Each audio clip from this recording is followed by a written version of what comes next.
Sacred Symbols, a PlayStation podcast, is brought to you by, well, you.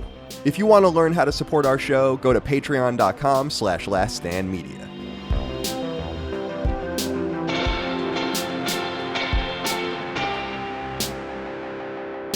Greetings and salutations. Welcome back to Sacred Symbols Plus, a PlayStation podcast supplement. My name is Colin Moriarty. I'm joined today by a very special guest indeed, my old friend, my ex-colleague at IGN way back in the day. One of the great writers I've ever met, and I mean that. Vince Ingenito, welcome back to the show, my friend. I think this is your third. Is it? It's your third time back? Third or fourth, something like that. Yeah. Yeah. Cool, man. How's life? I love it. Every time I get to do it. How's life? How's everything going with you? Life's good. Life's good, man. So I think as I sent you a picture, like we hadn't caught up for a bit, but I had a daughter. I had a baby daughter. So now I've got two kids. So now I'm rolling on the whole 2.2 suburban dad life plan. Awesome. Congratulations on that, by the way. Lovely family. They're way. I don't know how much that cute came from me because I don't know, dude. They're beautiful. I don't know what to say.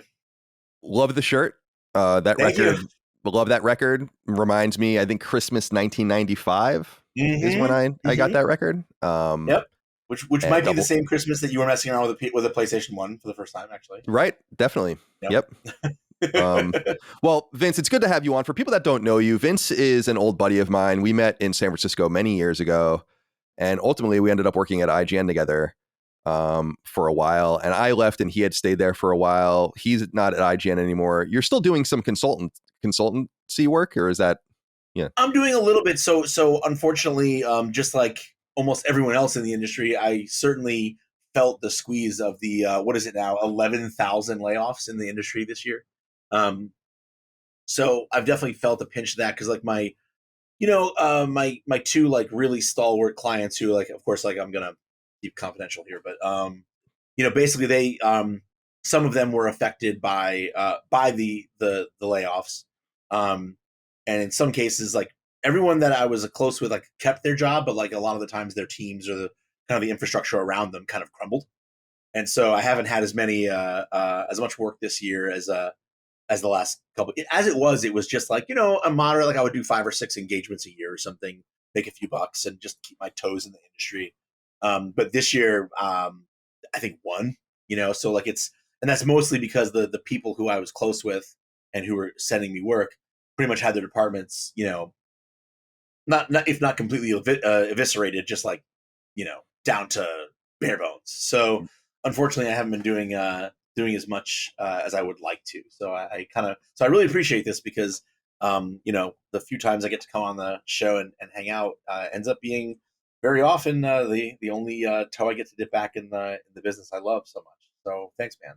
Oh, well, you're very welcome here. I was really pleased to hear from you, actually, because you had texted me a week or two ago, I guess, at this point, and I was like, oh, I'm surprised. Not surprised, but I just thought you were busy because I had emailed you this summer and never heard back from you. I know. I feel because we talked about it briefly. I forgot why I think I texted you about some tweet I saw you sent that I was like, yeah, good for you, dude. Right. And then you were like, hey, by the way, like, do you want to do a show? And I was like, yeah.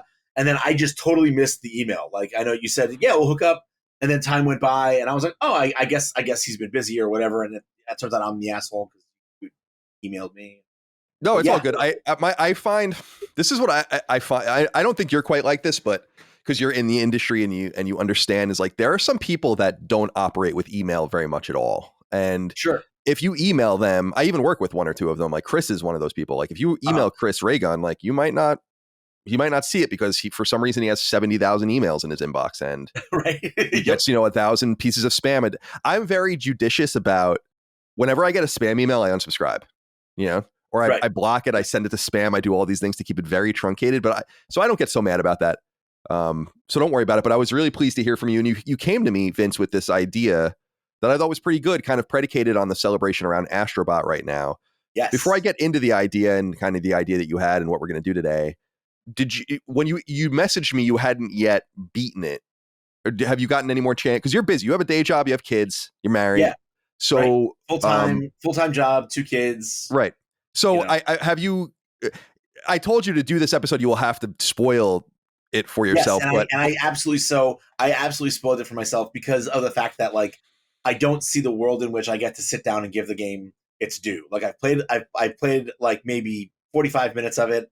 That's the thing. I bought it, especially once I heard how good it was. I was like, oh man, because like my colleague, my buddy Jamie, at the cafe, he's like one of my newer teammates, and while training him, I was like finding out that he's actually like a huge PlayStation nerd, and so him and his fiance were like, all he was talking about was he was literally counting the days down to Astro. He's like, dude, I can't wait about Astro. Me and my fiance, we're gonna go in. We're gonna go crazy. Oh my god, I can't wait. He was like, this was his big gaming. Like for me, weird tangent. For me, so him and his fiance just got pregnant. So he's going through that thing right now where he's like, okay, Astro's this is it. This is the last big. Me and my wife play a game front to back, platinum it, go crazy. And for me, that was like gonna be Cyberpunk, because Cyberpunk was supposed to come out like it was gonna be like that November. Then it got pushed back to March, and then in March it got pushed to November of that year. And September was when my son was supposed to be born. So like I was gonna make that like that summer was gonna be like I'm just gonna play the shit out of Cyberpunk. That's gonna be my last big. I don't have kids. I don't have to worry about anything. Just like play a game. So for him, that's what Astro is. It's like this big, like, and he was so excited about it. And I was surprised at the cameos he recognized. And I started mentioning some games that I was like, oh, it would be cool if this was in there. And it would be cool if that was in there. And I was surprised at what was in there. The first thing I said to him was like, I said, I know I have a deep cut that I love that's not going to be in there. I'm just going to spoil it now because I think what we said is no games that are in Astro are allowed on our list here. So here's one of my honorable mentions. The whole reason I wanted to do this episode is I loved Devil Dice in a way that is so intimate and special. It felt like a game only for me on the PS1. You know what I mean? And so like I was shocked when he mentioned he didn't know what it was at first, but then he did like just the slightest bit of research and was like, oh yeah, like no, it totally. I've seen the icon, the Devil Dice icon on one of the bots, and he was like, yeah. He's like, that's totally in there. And then he started telling me like Mr. Mosquito and like other random stuff, and I was like, what? Like, first of all, Mr. Mosquito is literally older than this kid. He's a great kid. His name is Jamie, buddy of mine. And they just re-released it, which is kind of cool too. So. That's so wild to me. It's so crazy because like when I played that game, I thought it was like, what a weird like. I mean, like I'm not like a big smoker, but like what a weird like stoner ass just like piece of like nightmare fuel to just like cut loose in. And at the time, and like if you would have told me like 20 years later, something that people would be like remembering it fondly, I'd be like, "Are you kidding me? Like no one even knows what this game is." So it's really crazy. So that's why I wanted to do this, because he was so excited about Astro, and then he's such a student of PlayStation, even though he's young. So he was bringing up all these like deep cut, references, and it made me really realize, man, what Sony has done and created over the years, like creating the space for like these very quirky, strange characters and games that feel kind of like they're only for you and they were made for you, right? Is so wonderful. And like honestly, like I'm gonna say something big. I don't think to me in that particular way, I think that like the PlayStation brand totally eclipses Nintendo in that way. Like Nintendo has a handful of franchises and IPs that are beloved, and rightfully so. I love them too.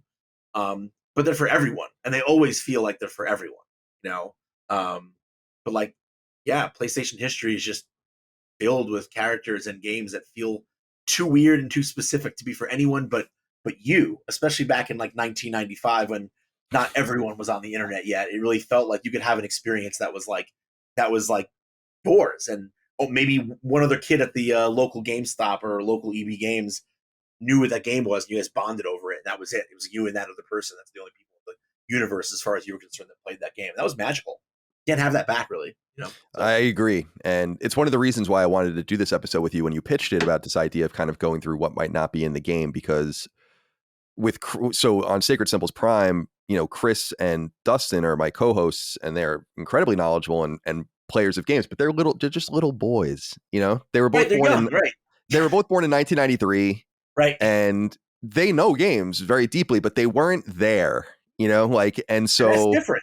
And it is different. So I thought that this would be a pretty deep and fun conversation to have with you. I felt like, so here's what you kind of pitched and what I think we'll do today is we'll just go through the 6 pieces of PlayStation hardware up to PS5. So we won't include PS5, especially because there's like 2 games on it that we would even be able to. And then, so we'll do PS1, PS2, PS3, PS4, PSP, and Vita. And I thought, and the idea was like, what's that one thing that's missing that you would like to see from that generation? And I made a lot of choices, but I'll make a choice, and then maybe we'll pick through some of the ones that were on the lists, your list or my list, and we'll just see what we think about these different things. Sure. I wrote down, in the interest of like, not seeming like we're just like playing off of each other. I did write down my choice, my one choice for everyone, but like, yeah, if you want to just like lollygag on any one generation, like especially PS1 and 2, I felt like there was just like, I could have gone with 20 different.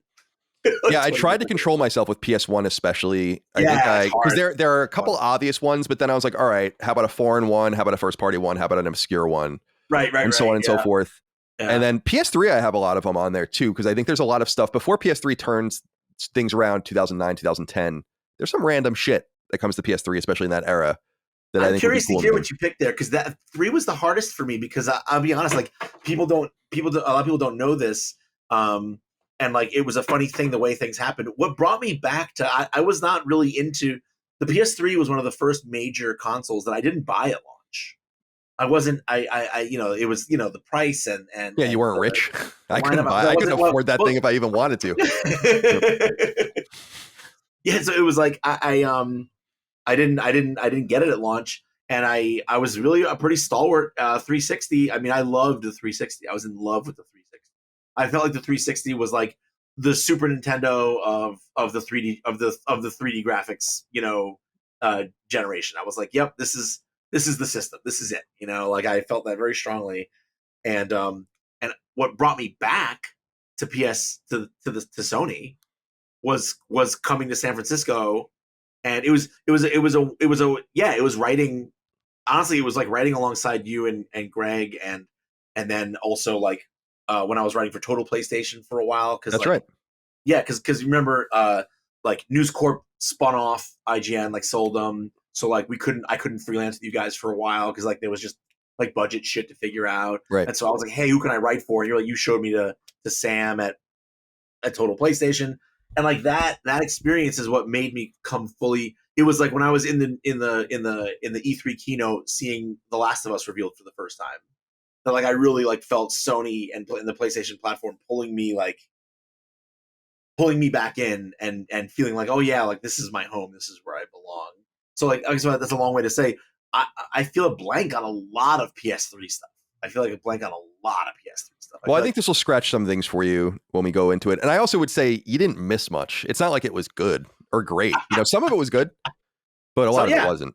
So yeah. All right. So let's. And by the way, I haven't thought of Sam in a long time. Sam Bishop, who was an old friend of ours and wrote first at IGN, but has worked at PlayStation, I think, for years now. I don't think. Oh yeah, no, I think he works with the PlayStation blog, doesn't he? Yes, or PlayStation.com or something. Like he's been there for a minute with Chris Roper, who was the founder of Podcast Beyond, and a few others. So I miss Sam. Great dude. He did a lot for me, and he was such one of the kindest souls I ever met in the game industry.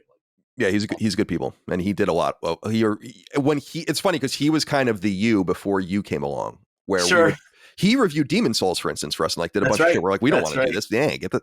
And I remember giving you like a bunch of like when NIS or Xseed would come see me, I'd be like, yeah. Oh, Time and Eternity. Vince can have that one. Vince can have that one. Yeah. All right. All right. Let's begin with PS1. 1994, obviously in Japan, but 1995 in the West.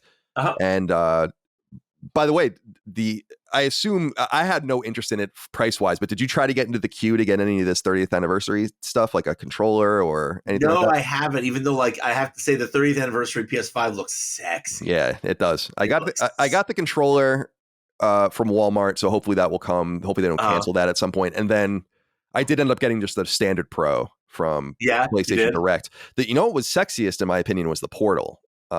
Which was, I love the Portal, dude. I love it. So good. And I saw that thing and I was like, oh my God, why would I need a second one? Like, there's just no excuse, like just I tried to rationalize it, but I just couldn't do it. I want to talk about the Portal sometime because as I think I've kind of inferred to you before, as a dad of 2 now, my go-to device is the Steam Deck. The That's Steam right. Deck is my whole life. That's my lifeline. If I didn't have the Steam Deck, I don't know what I would do. My wife saw me struggling with like mobile games the first like year or 2 of parenthood, like just like trying to find something on my phone that like would like that didn't make me feel like dirty all over Right. play. Right.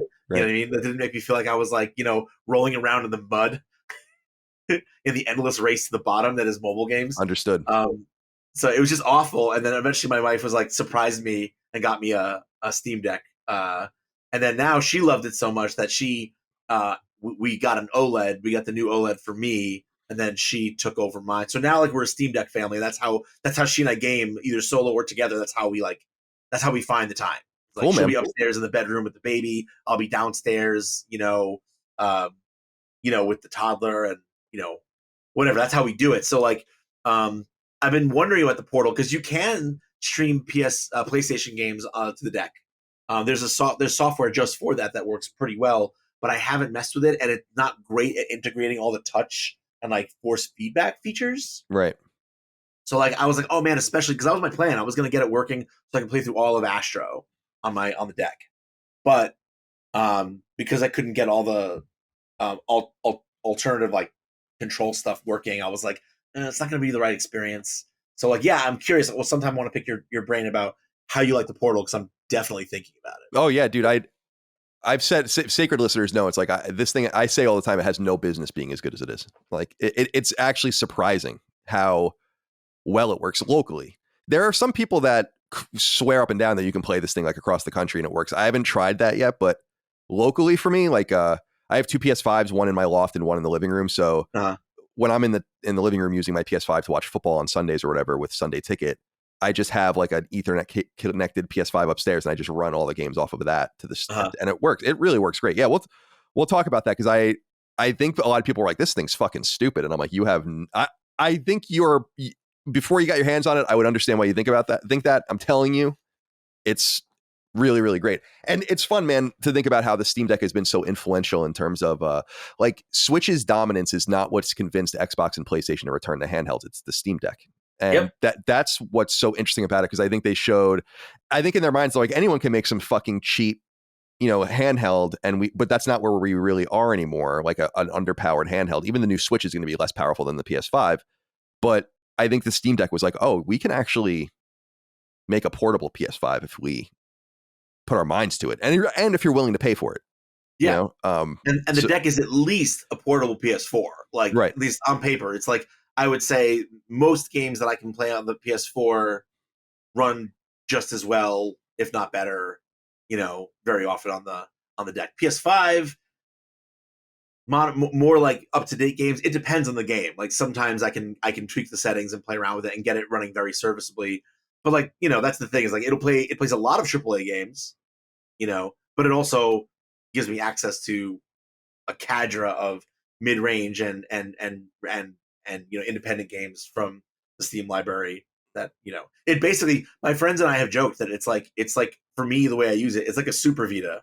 Like it fits almost the same role as the Vita, except I can also play like a large number of my favorite like high level PC games on it. So, pretty cool. Yeah, I'm excited that we're getting back into beefy handhelds. It's exciting. All right, PS1. So I'm writing down timestamps here for the ADD listener, and I'm one of them. So, all right, PS1. I want you to go first. You're the guest, and since I have many choices that I can kind of choose from, I do want to hear yours first. I know you wrote them down, so we would have a very like above board process, which I appreciate. So what's your choice for PS1? What do you think's missing? Okay, so my PS1 choice was tough because I don't think it's necessarily something that's associated with the PlayStation name. It's barely even associated with the publisher and developer that it comes from, because it's even a deep cut in their rogues gallery. But what I settled on is a fighting game, a 3D fighting game by Capcom called Star Gladiator. Okay, Star Gladiator. And this was the first 3D fighting game where I was like sold on 3D fighting games or like 3D graphics in general. At this point, I was a real like snob about like when we made the switch from 2D to 3D, I was like, okay, this is like, you know, we went from like architecture to Lincoln Logs. We went from like, you know, painting like, you know, like Starry Night, you know, in acrylic on a canvas to like, you know, a Lego set in terms of like the if you want to say like the paint set that was available to artists and, you know, and 3D modelers. You know, I remember always like I'd be sitting there playing Street Fighter in the arcade and I'd look over and I'd see like Virtua Fighter and I'd be like, in my head I'm like, I don't care if it's 3D. Like, who the fuck would want to play that? It's like it looks ugly. It just looks like styleless and lifeless. And like even Tekken, I felt that way. I was like, I don't understand what the appeal of this is. Star Gladiator was the first time that 3D fighters looked vibrant, interesting, full of verve and character. And it did a lot of things mechanically that were kind of weird and unique that really set it apart. So yeah, and I played most importantly, I think a lot of the time, this is what marks a game in your mind is my friends and I could not stop playing it. Like just could not, you know, it was like, you know, come over on a Friday night, we play like a 1st to 100 in Star Gladiator or something, you know, that was, so I can go more into the game itself when you want in a little bit, but I am curious to know, have you heard of Star Gladiator? Yeah, so I know the name. It's definitely not a game Dagan and I played, or my brother and I played, or anything like that. Sure. What was funny was I was just looking it up, so I just looked up Star Gladiator and clicked on it on Google, and then the Wikipedia page was purple.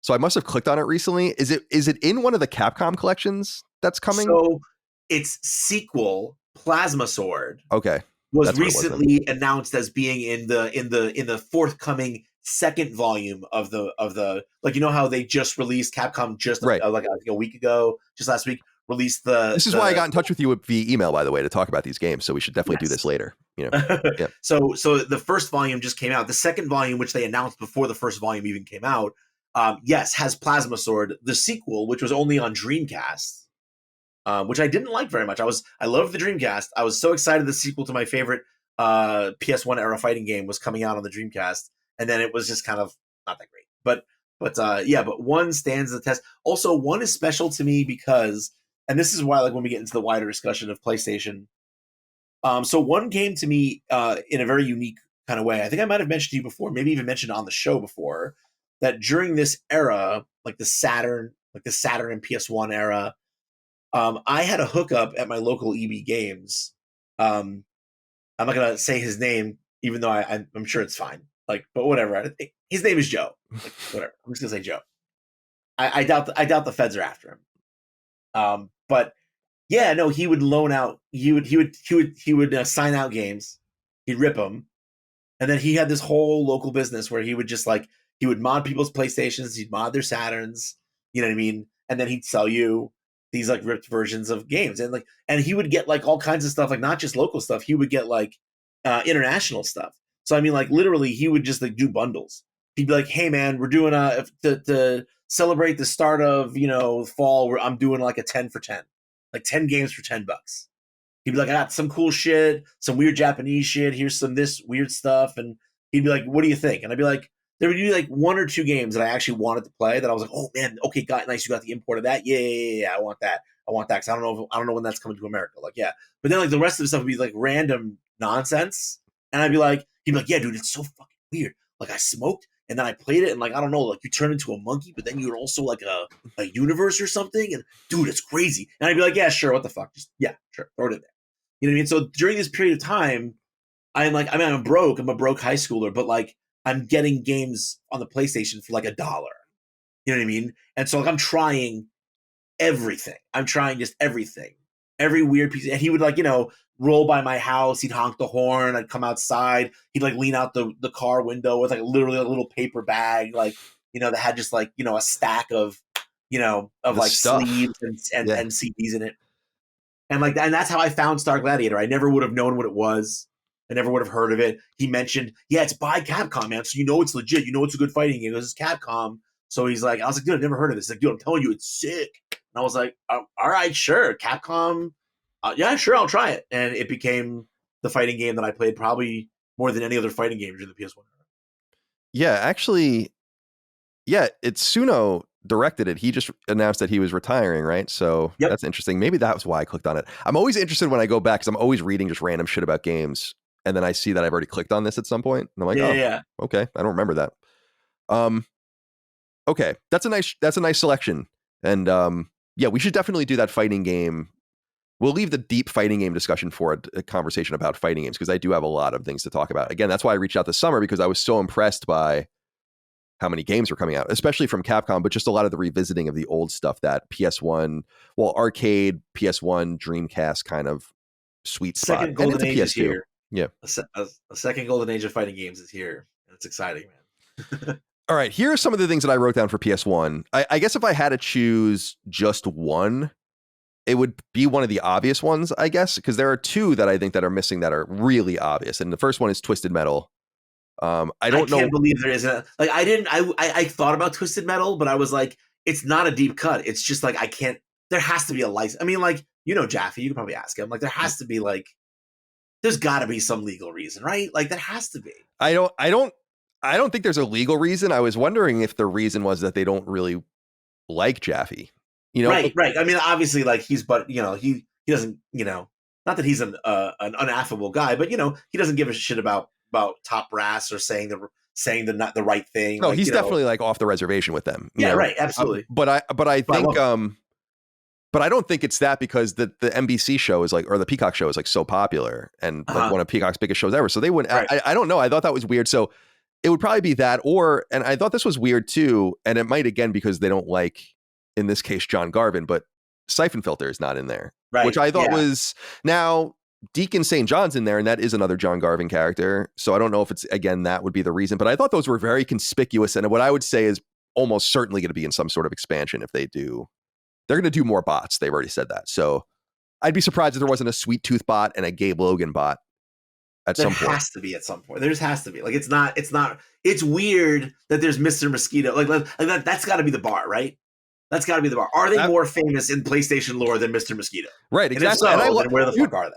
The obscure, we're going to get into some of the obscure shit here. Like, I love the obscure shit, but yeah, you got to do the major swats. There are just a few missing people where I'm like, I don't know why this wouldn't be in here. And those are two of them, but especially Sweet Tooth. That might be the most conspicuous of all of them. That's missing. I actually didn't check on that because Sweet Tooth I knew because I did check Twisted Metal just because I was like, well, I like Twisted Metal, but I wasn't like some huge Twisted Metal guy. But I was like, let me just check. I mean, I'm sure there's got to be one in there. And when there wasn't, I was like, what? Yeah, strange. But Syphon Filter, I didn't check. But I mean, given I could be misthinking here, but I feel like, is it? Yeah, no, I think I could be wrong here, and I don't get involved in any the online drama of the game development world. But it seems like Ben has kind of gotten a little bit bent out of shape about some things, and I don't know if that I get the idea that maybe their relationship is not great.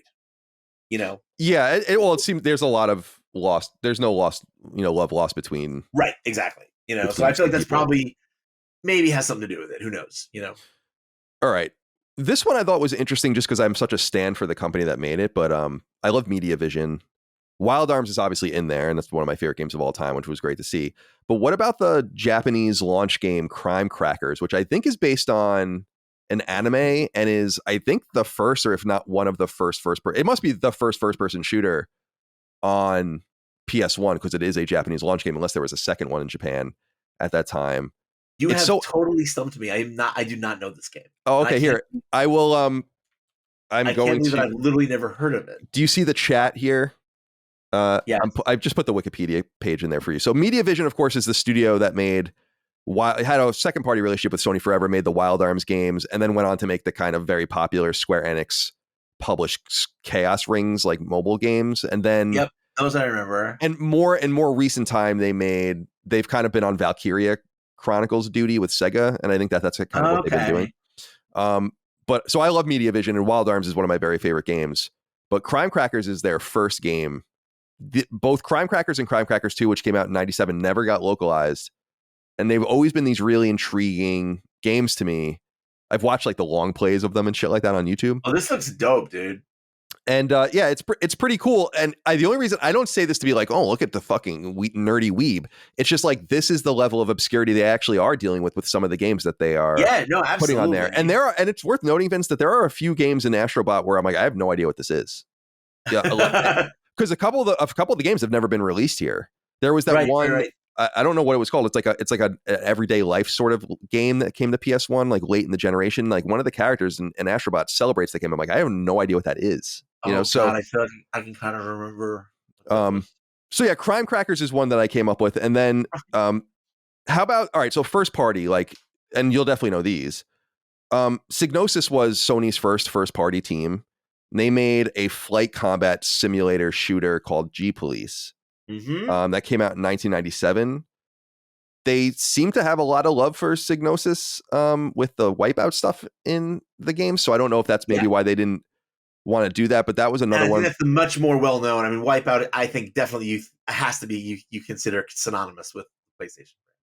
And I looked up. I don't remember anything about G-Police, but I looked it up. It's like the plot is the early levels of the game depict Slater. Yeah, so I think you play as a character named Slater, maybe or something like that. Yeah, the game's protagonist Slater. So maybe that would be like the bot. And then the other one that I thought would be really fun, and I there might be like some sort of estate stuff going on with this game, but Blasto. Oh, sure, right. Which was, of course, Phil. That came out in the spring of '98. I was in 8th grade, I remember. And Phil Hartman was the main character's Blasto, and he died right before the game came out. Right before the game came out, right? That's right. I remember that. So I think that game kind of got buried, but Sony owns that IP, and I thought it would have been kind of cool to see like a Blasto bot. So I thought that would be an interesting one. I don't know. Yeah, but you're right. I think that's got to be an estate thing, though. That's got to be an estate thing. And then that's crazy. Like, keep going. No, keep going, please. I want to hear all this. This is G-Police, by the way, one of those games that I got for like $1 from Joe. That was a $1 Joe game, like for sure. I definitely played it and enjoyed it for 25 minutes before moving on to the next game in the pile of 20 games that I just bought. Man, Psygnosis was just cranking them out. They sure were, man. And then I have one more, and there are a bunch of other ones, but just the one more that I thought we would talk about is I thought they did a really nice job of a surprising level, actually, of work in paying homage to PS1 JRPGs. Arc the Lad is in there. Alundra is in there. And Rudy from Wild Arms. Like I said, I was like, wow. So I was like, what else? There's Alundra was one that I considered being my one, but it was. So yeah, no, man. There's so many. Arc the Lad.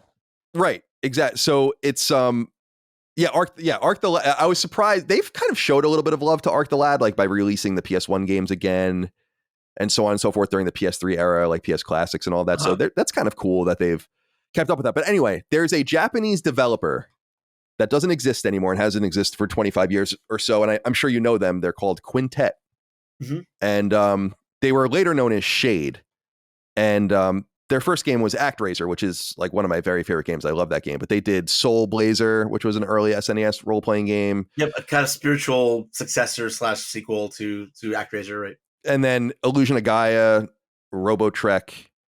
They did that game Terranigma, which was never released in the United States. I still have only played that game via like SNES 9X in like 1999 or something like that. Nice. But in 97, they were with Enix that entire time. In 1997, they finally spread out and went with Sony, and they made a game called the Grand Stream Saga. THQ published this game in the West, but Sony owns the IP. And with all of the celebration, it was also like really their last relevant game. But with all the celebration of all these PS1 JRPGs, I was like, oh, that would be an interesting one. I think the character's name is Eon or something like that. And he's like the redhead character. Do you know this game? Right. Yes, I do know this game. Yeah. So that was just one of. I used to crack open my PSM every month or whatever, and was just the inundation of role playing games in my life from. That was so fun, especially because there was something really exciting about. I remember this with Tales of Destiny, for instance. It's like, oh, there's a game. It's out in Japan. It's being localized. It won't be here for a year. Then you get all of these coverage beats as they localize and translate it. And then the game finally arrives. So there's always this like great anticipation. And I remember this blowing up in our face in some ways too. Like I remember us being excited, not necessarily in the lead up, but I was really excited for Quest 64. Oh, no. Because I just wanted so badly, you know? Like Oh for it to be no. like we needed. I wanted there to be better balance between N64 and PS1 at the time, both of which I loved, but with role playing games, and that came out in the summer of '98, I remember, and it was just so bad. You So know it those didn't like always work sour out. taste stickers that they put out in the '80s, like that were supposed to make you like not want to do like drugs or be near toxic stuff. You know what I mean? Like the green, like like that face, like like I can't even describe it. Like that's like that. When you say Quest 64, that's what it evokes. And like I like this like little like reflex in the back of my throat, like I wanted it so badly to be good, oh. and it wasn't. So that's it reminded me of that era nonetheless. And so yeah, I just thought the Grand Stream Saga would be an interesting shout out too, because it would fit really well in with what they've already done, which is celebrate really nicely these various, like Alundra. I remember I loved Alundra. I love the Alundra so much. It's surprising that they, and obviously the Legend of Dragoon and all that stuff, they touch that stuff too, but the more obscure stuff, I wish they would go back to some of this stuff. I always say, not them, but Sega, it's like, where is Phantasy Star 5? Just Phantasy Star 5. Where is that? It's been fucking 30 years. You know? It's crazy. All right. No, but it's just so funny because like I thought for sure there were things that in my head like I like second, third, fourth, eighth, 10th picks that I had for the PlayStation 1 that I was like, oh, I'm sure he'll if we go into more than the surface that he'll mention them. But this just goes to show you like how crazy this ecosystem was at the time. Yeah, a lot of the stuff that I had in my mind that I was like, oh, maybe I should mention this one or maybe I should talk about this one. And I'm sure he'll mention it too. Not even, yeah, no, like it's crazy. Like, so like one that was in my head was Tomba. Oh yeah, Tomba 1 and 2. There was a fighting game. There was two. Then there was one in the original and the sequel. Tobal number 1, Tobal sure. number 2. There was. I was thinking of. Do you remember? Do you remember the 3D platformers Pandemonium? Of course, yes. Yeah. I remember seeing Pandemonium in a budget, like a budget bin at like KB Toys. Yeah, right. And I was right, like, right. and I was like, what? It like looked circus like almost. And I was like, what? Yeah. What is this? And that's the sad reality is that's how I learned the word pandemonium. It's one of those things. It's like how I learned all of like how I know who Thor is or something like, or like all the final, not Thor, that's like a bad example, but the Final Fantasy summons, Odin or whatever. I'm like, right, oh, yeah. that's I literally know that from Final Fantasy. That's like how I first saw that. So not a huge surprise. Yeah, that's a great shot. It's like we could spend all day. That's why I just wanted to limit it. I was like, it's better to move through these briskly. Because we can just do another episode and do even deeper cuts on all this stuff. And if we did, I would want to talk about an old Insomniac game called Disruptor. Oh, their first game, yeah. Yep. That was. I want to talk about first-person shooters that shouldn't have been good on a PlayStation, on a PS1. Oh, yeah, with the D-pad. Yeah, it's so people forget that the special abilities in it too. I think a lot of younger players don't know that the PS1 didn't have analog sticks as a requisite at all. You could get the DualShock, and some games needed it, as we've talked about, but yeah, there was no sticks. So it was crazy that some games, really all three consoles at the time, the Saturn and the N64 too, just like didn't deal with 3D well. They were still figuring out how you move into space and all that, which is fascinating. Like using the face buttons to like to look. Yeah. Right. All right, let's move on to PS2. Yeah, let's do it. I want to hear your choice here. This to me was it was easier to come up with like what I felt was not necessarily obvious, but bigger games. So these are less obscure games than the ones on PS1 for me, but I am curious that's the way the arc of this whole thing goes. Is that as we get closer and closer to the newer, to the modern era, companies get bigger and more monolithic. They get more risk averse. Information gets traded so much more easily, and something that you and like your three friends like knew about is like like I think even the idea, even the term like sleeper hit, or cult classic is like an obsolete term in the modern era. Like there's no such thing as a cult classic when even if you have even a moderate amount of success, you can have a Discord with 10,000 subscribers to it, and like a subreddit with 100,000 members, for being a small, community or whatever the numbers you see are. So, my point is that it's just so much easier now for people to find each other who like things, and I guess that's good. But it also means like nothing is cult anymore. Yeah, I totally agree. I remember going on GameFAQs back in the day, like when they first put the boards in, and because that's where I started my career. Yep, I know. And I would just go. Every game had a randomly generated message board, like no matter what it was. And I used to go to like people used to go to the most obscure games and have like these huge conversations, and no one would really find them. Right. About these games, and that would be like the best way you could do it. Or if you found like a random channel on IRC or something like that where there were 3 people or whatever that liked whatever the fuck nerdy, fucking Magic Knight Rayearth or whatever the hell it is you want to talk about. Magic Knight Rayearth. All right, Don't you speak bad about my Magic Knight Rayearth. I had a huge Magic Knight Rayearth poster in my room when I was a kid. That's a true story. Actually tracks. Yeah, that actually tracks. Dagan was a big influence on me when I was a child. And I used to also inherit all this shit. Okay. Sure. PS2. Okay, so PS2. Yeah, so I want to hear what did you come up with here for PS2? PS2 is pretty well represented, and PS2 does have these tent poles. They're all kind of represented in here. So I'm curious what you thought was missing. Okay. So I'm having a moment of panic now, because now I'm wondering if, hold on a second. I checked so many things to make sure that they were, but now I'm realizing that I'm like, who is it? I'll tell you. Are you worried he's in the game or she's in the game? Well, that's the thing is, I think I'm fine.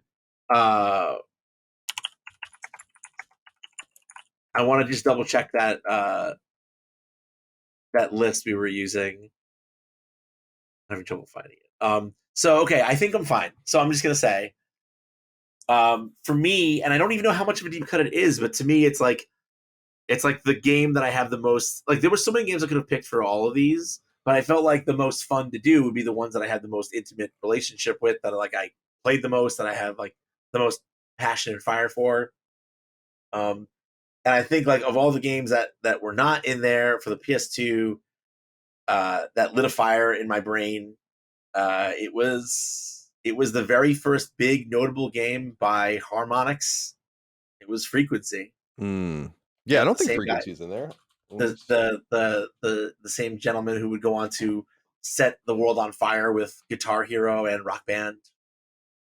Way before all of that, yeah, it was just this grungy, lo-fi, highly electronic, dark, grim, something that looked like a game that looked like it could have existed in like the world of Tron.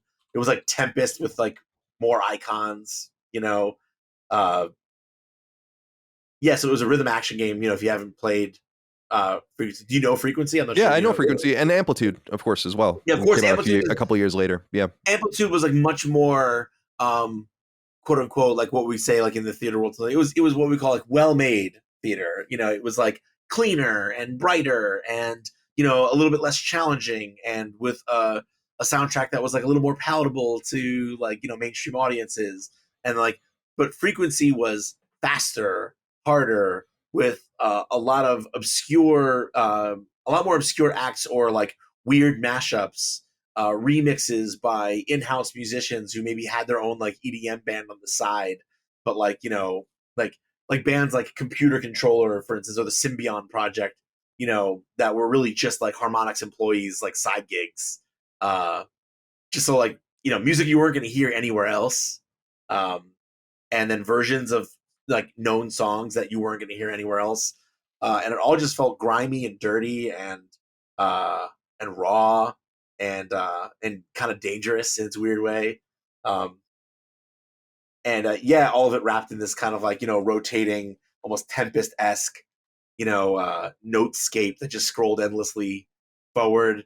It felt counterculture. It felt underground. It felt I remember yeah, like just sitting there in a dimly lit dorm room, with headphones on, just vibing out to like the highest level difficulty, just sweating it out on the highest level difficulties. Like the number of like notes you would have to play like all in quick succession, just like giving me finger cramps, and and just feeling like I was the only person in the world playing this game.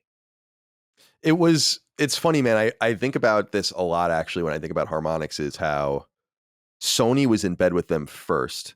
And at that time, Konami was actually in bed with them too, because they were doing the Karaoke Revolution stuff. And it's like, wow, neither of you nailed them down.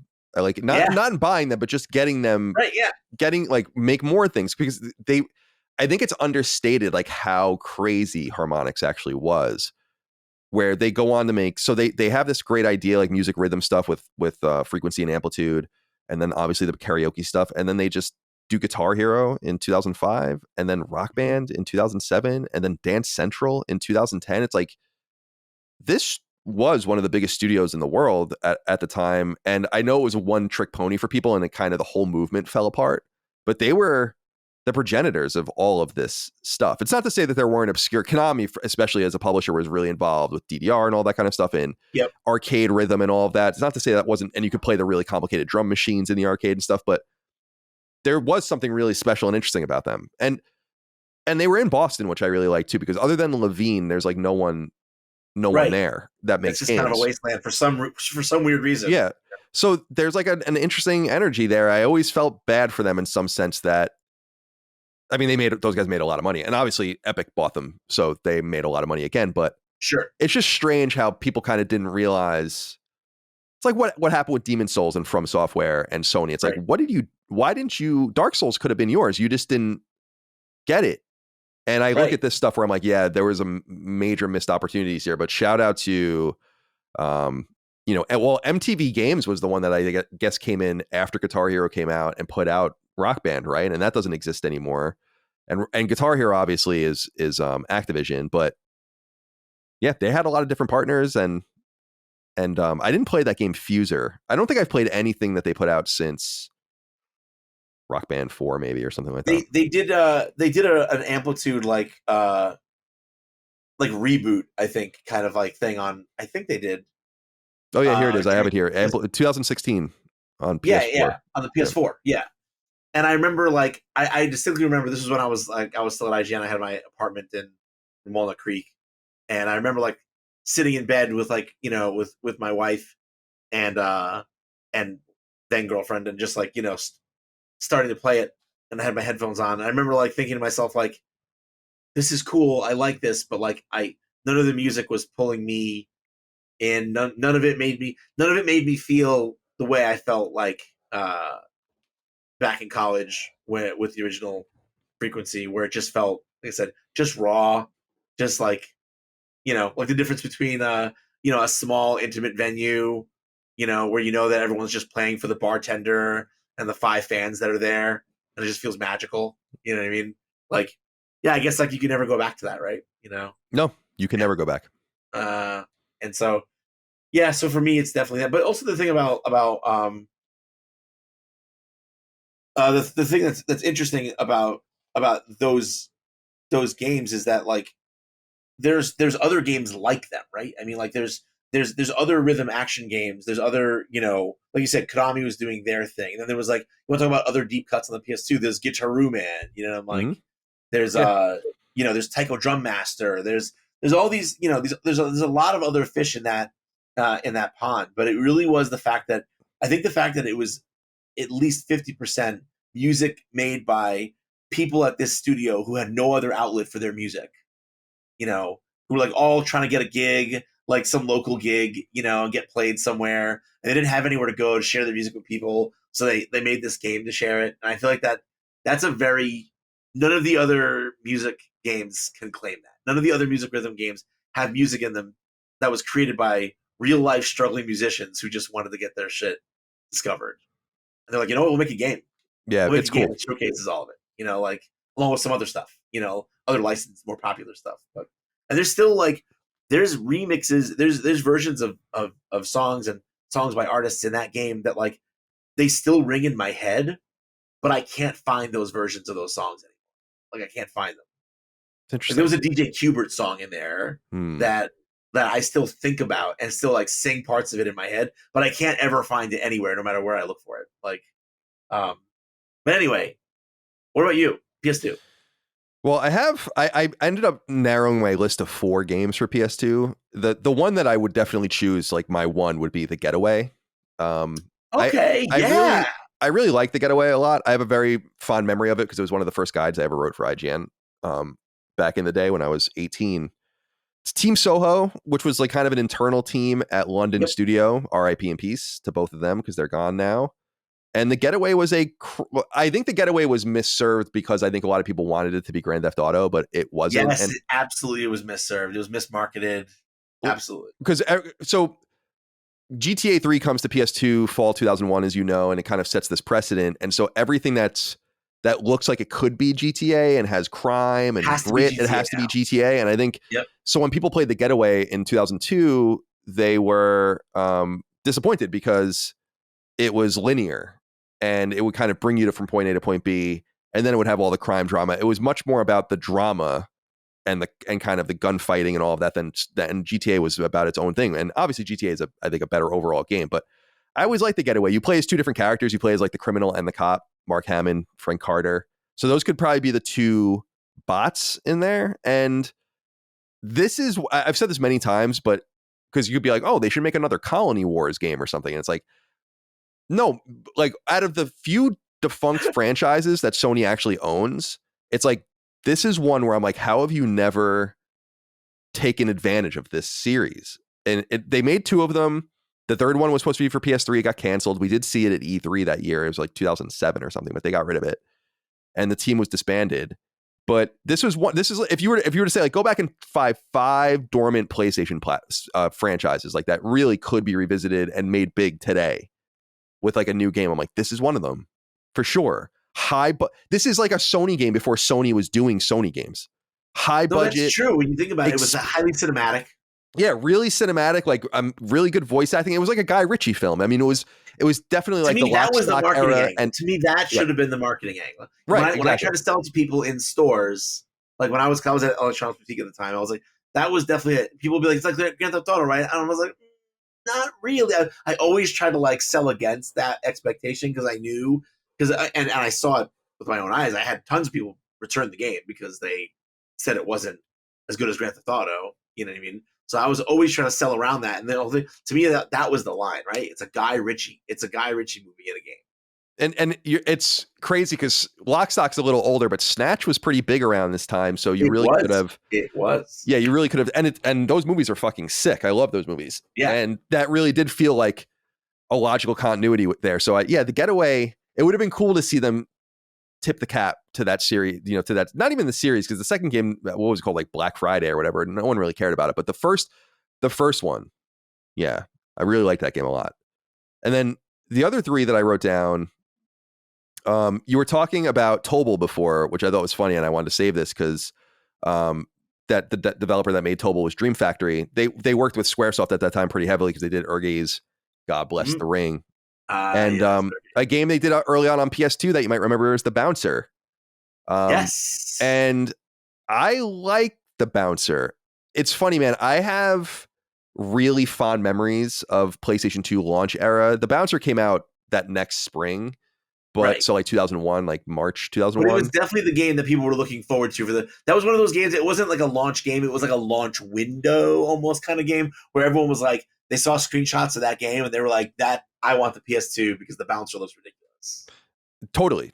And it wasn't until, well, I guess it was like we got Onimusha after that, and then like Metal Gear Solid 2, Silent Hill 2, and then GTA and all that. And we started getting like really great seminal games. There was this early period, I don't know if you can relate, with PS2, October to maybe Onimusha, like that spring, where it's like, oh, none of these games are as good as we had kind of thought they were going to be, like from the launch, like Summoner and all this kind of stuff. And Summoner. I thought about Summoner. I remember thinking in my mind, I'm like, maybe this is kind of what games are now. Like they're, like it's something I got to learn more about and like imbibe myself with. So I played The Bouncer the first time in that era where I'm like, yeah, okay, this is what it is. When you go back and play The Bouncer now, you're like, yeah, this is pretty rough in a lot of different ways, but I actually really dug it. And you know what? This is a really corny and stupid thing to admit, but I remember when I bought it, I was like enamored with the cover because it seemed so adult. It was like that Kingdom Hearts looking dude on the front, right? With like the spray painted wall behind him.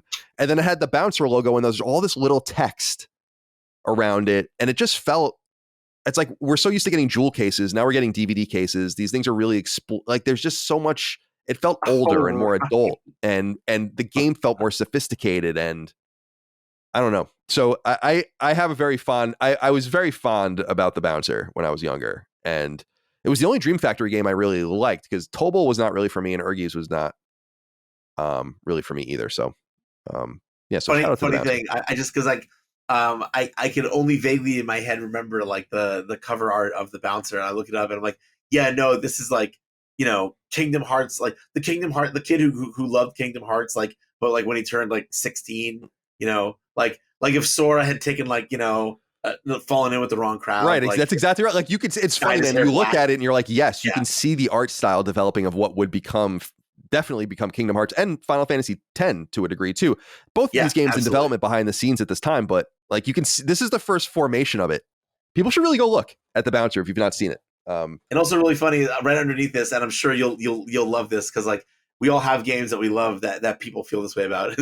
This for for our patient gamers, there's a Reddit that says the bouncer is neither misunderstood nor a gem. I mean, I wonder if I felt like people didn't really like it at the time either. You know, No, like, they didn't. No, they really. And you know, I'll be honest. I've never played it because like the it definitely had all the makings of that like super hyped up. This is like the like visually, it was like one of the showcases of what the PS2 was supposedly capable of. You know, and yeah, again, like so much of my opinions on games through this era are like come through the lens of being in game retail as like a career. Like, you know, I was like, this is like, you know, I'm looking to do this like full time, you know, move up the ladder. And, you know, so, yeah, the number of people who like, you know, the number of copies of the bouncer that were in, that were in like a junk pre-owned bin for years and years afterwards, left a mark on my head where it's like, I've never tried it, but I'd love to try it. But like, yeah, like it's filed under G, you know, it's filed in the G file forever in my head, I think, because of that. But I would love to have my mind. and then yeah, they've never even re-released it or anything like that, which is fine because I think Yeah, they just kind of swept it under the rug. yeah, it is what it is. All right, two more. This one is more obvious, and maybe people wouldn't be into it, but considering what they did with like the Loco Roco and the Patapon in the game, where there's a bunch of them, the Wipeout crew, the Hellgast from Killzone, why not like a Socom squad? You know? Oh, right. Yeah, that makes no sense. But then again, oh, you know what it is? Oh, hold on a second. Maybe we're finding a common thread here. Yeah. I'm trying to think of this now. You know, Astro Bot is kind of like, I mean, like anyone can play it and enjoy it, but it is kind of geared at a younger audience. You know what I mean? It's meant to be the family friendly. You know, like you can play this, and like yeah, there's a version, I guess, of any of those games that you could make kind of family friendly, but like I guess like a Syphon filter or a Twisted Metal. Yeah. Like Twisted Metal, maybe if you depict the characters without their vehicles and guns and everything, you know what I mean? But like, you know, like you can't really imagine, you know, the Syphon filter, like, or yeah, a member of Socom without, you know, without the guns. Yeah, it's like I guess you're right there in that because I'm looking at the list here of games that are in there, and you're generally right that like a lot of it, like the Killzone Hellgast, I don't think if they might have guns. I don't know. The Metal Gear characters, I don't know if they have their weapons either. But generally speaking, I think you're actually probably right that there might not be a way to overtly show who they are without their weapon loadouts and all of that. So that's actually an interesting note because it would have been cool. I'm going to talk about Zipper again later, but it would have been cool to get them in here somewhere because I think that they're actually a pretty important studio historically. Out of all the Sony studios that have been closed down, Zipper might actually be one of the most influential just because of where games ended up. It didn't actually seem like they were very important for a while. They were actually kind of annoying where I'm like, oh my God, make something else, you know? But now you see that they were kind of setting the stage for things that Sony never were able to take advantage of and are late to the party on now. Did they go on to do, I'm trying to remember, was MAG their next deal? Yeah, Socom and then MAG. And then back to Socom. Right, yeah. My wife is a MAG lover. That's like that was her pick for when I told her what we were gonna do. She was like, "What about MAG?" And I'm like, "Well, that was your thing, babe. I never got around to playing MAG, but she loved MAG." Yeah, I played the MAG beta or something like that, and then I've said it before, but like I remember just it wasn't my video, it was like other people's videos, but them like griefing people on mag. Like they made a whole video about like how they would just get into mag matches and just kill as many of their teammates as possible and all, do all this kind of stuff. And that's really my memory is of people just making fun of it. But massive action game, by the Massive way. action. All right. One more. I wonder if you remember this one. I think you will. San Diego Studio is known for its MLB series largely, but they did make a random game that they launched in 2002 with a Polynesian theme called the Mark of Kri. So I wish I had done this. Fuck. Yeah. Listen to me, Colin. Okay. Yeah, go ahead. Okay, everyone at home. Maybe an hour before we started this, I was still at work and an idea dawned on me. And I was like, me and Colin, if we're going to write down because the whole thing, I was like, yeah, we're going to write down our lists because just in case anyone thinks that like, one of us is bringing up some deep cut game and then the other one's like, oh yeah, I remember that. Sure. And like, you know what I mean? Like, no, I'm like, we're going to write down our things. You know what I mean? So that everyone, if I could hold up my thing and be like, yep, this is what I picked. But I said to him, I said, we should do this.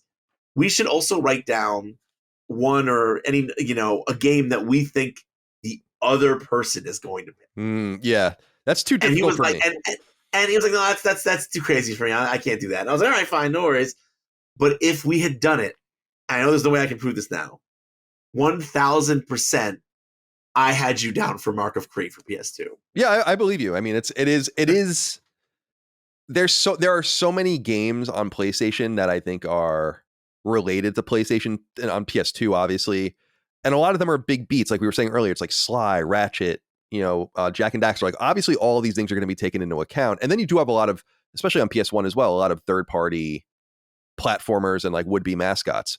But Sony did have a few that they did own that they just never did very much with because I don't think anyone really gave a shit about them. And Mark of Kri is one of them. It's not I came out the summer after I graduated from high school. And I don't remember anything about it. I want to say I rented it. I never owned it.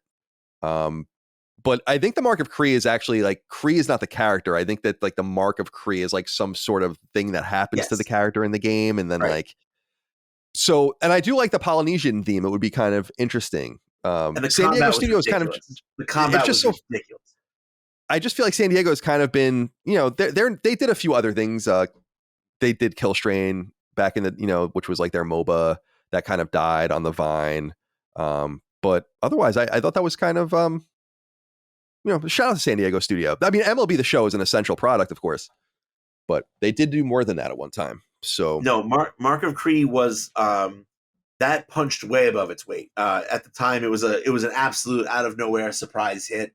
That was the game that all the hipsters were recommending in game stores at the time. That was like I'm looking at the Metacritic score. It's got an 80 on Metacritic. Yeah, so. No, that was the if you know game back then. I was like when someone would come into the store and they would be like, "Yo, do you have any other games that are like Mark of Kri?" I was like, "All right, this guy's a real one." I was like, "Okay, this guy knows what a good game is." Like, yeah, no, the combat system was really way more sophisticated than any other. Like, we again, like you mentioned the bouncer earlier, and the reason that like I think I never got into the bouncer or tried the bouncer was because I had been burned with 3D brawlers in the PS1 era with a game called Fighting Force. And like I was a big Streets of Rage, Double Dragon kid growing up, and I remember that like again just on this same theme from before, I was talking about Virtua Fighter, not floating my boat at all, but Star Gladiator being my first 3D fighter that I liked. I was that way about so many genres, and beat 'em ups were one of those too, where I was like, show me a beat 'em up that's better for being 3-dimensional, than Streets of Rage or Double Dragon. And so Fighting Force was the first one I got that I was like, and it was awful, so bad. It's fine, really bad. So that's why I never got the bouncer. I'm like, nope, I'm done trying to pretend 3D. And just in general, it's like I think companies struggle to make 3D combat, like hand-to-hand combat. Anything that didn't involve guns, it just felt like it all felt mealy-mouthed and simplistic and, unimpactful and uninteresting and unengaging. And Mark of Kri was one of the first to escape that feeling. Of course, Devil May Cry lifted 3D combat, into a whole different strata. But Mark of Kri was the one that I was like, oh, wow. Like, yeah, not every 3D game with melee combat has to feel like generic and shitty. Mark of Kri is a dope game. Well, that's what I love about the move to 3D. I found really off-putting too when I was a kid, and I was like, okay, I got this. My N64 is kind of going to be this 3D machine for when games come to that, but I'm going to really kind of stick to like my fucking nerdy role-playing games and 2D fighting games and stuff on PS1. Yeah. And what's fun to like talk about people that were making games in that era is that like no one really knew what they were doing. I mean, that's intuitive and obvious, but I remember there being when I wrote the history of Naughty Dog, I guess it was, they were talking about how interesting it was that basically three major powers in the games industry all were like, we're going to make a 3D game, like a big 3D game. And Sony went away, and Nintendo went away, and Sega went away, and they came out with Mario 64, Crash, and Knights. And these are just three totally different games. Like, because no one knew what to do. So like you had like these like it's like, we want to be in a 3D space. How do you play in a 3D space? And Crash was like very very curated, and Mario was open, and Knights was kind of like railish in some way. Railish, yep. Yeah, and like I'm like, it's so fascinating because no one knew the answer, like no one knew the answer. And now we kind of get it more. And I just think that people, like looking back, we got to give these games a little more grace just because, and we do, but just generally because it's like we know what games are supposed to feel like now in 3D, but they didn't know. They really didn't. And that's what I yearn for too, dude, is that like, I miss when we were trying to figure things out, Now it's like, I guess on a long enough timeline, every endeavor becomes a solved equation, I guess. You know what I mean? But like, this is supposed to be art. It's not supposed to get solved. I want to see things that make me feel like the person who made it wasn't sure what they were doing and was just trying something, and grasping at something that even them themselves didn't really know what they were grasping for, kind of miss that. Yeah, there's something very attractive about it. I really miss it. Very deeply miss it. All right, let's move on to PS3. Yeah. Writing down a timestamp. All right. I mean, there's a lot here. I am curious what you think is missing out of this, and then I'll go into kind of my spiel here. So what's your thing? So I think my call for this is awful. So I think I might change it. So I wasn't necessarily, strictly speaking, coming at my list originally with the idea of should be an Astro, but isn't. It was mostly just like, what are some obscure ones that I associate with the platform and the system that aren't covered? Not that I was like, come on, why the hell did they not cover? So I think my choice is awful. I'll just say my choice was actually, and again, this speaks to how, no, you know what? I'll go with my second choice. I'll just go with my second choice. So my second choice is actually the game that almost made me buy a PS3 at launch, but I just didn't, because I didn't think that one game was worth the investment. Do you remember Folklore? Yeah, it's on my list here. Yeah. Oh, is it? Yeah. Nice, sick. That's awesome. Yeah, no, I'm gonna go with Folklore. What I was gonna say, and this will make you laugh, was the first game that you and I ever did a piece of video content about together. Interesting. And that was JoJo's Bizarre Adventure All-Star Battle. Right. Didn't I buy that in Japan for you or something? You bought the import version so that we can have some coverage of it because and that was back when we were like trying to do the whole, hey, we want this vibe in the office where anyone can just walk in the door and just be like, hey, I want to do a video about this because it's cool and I have this feeling, and just great, just sit down and like, fuck it, let's do it live. You know what I mean? And so that was great with seasoned veterans.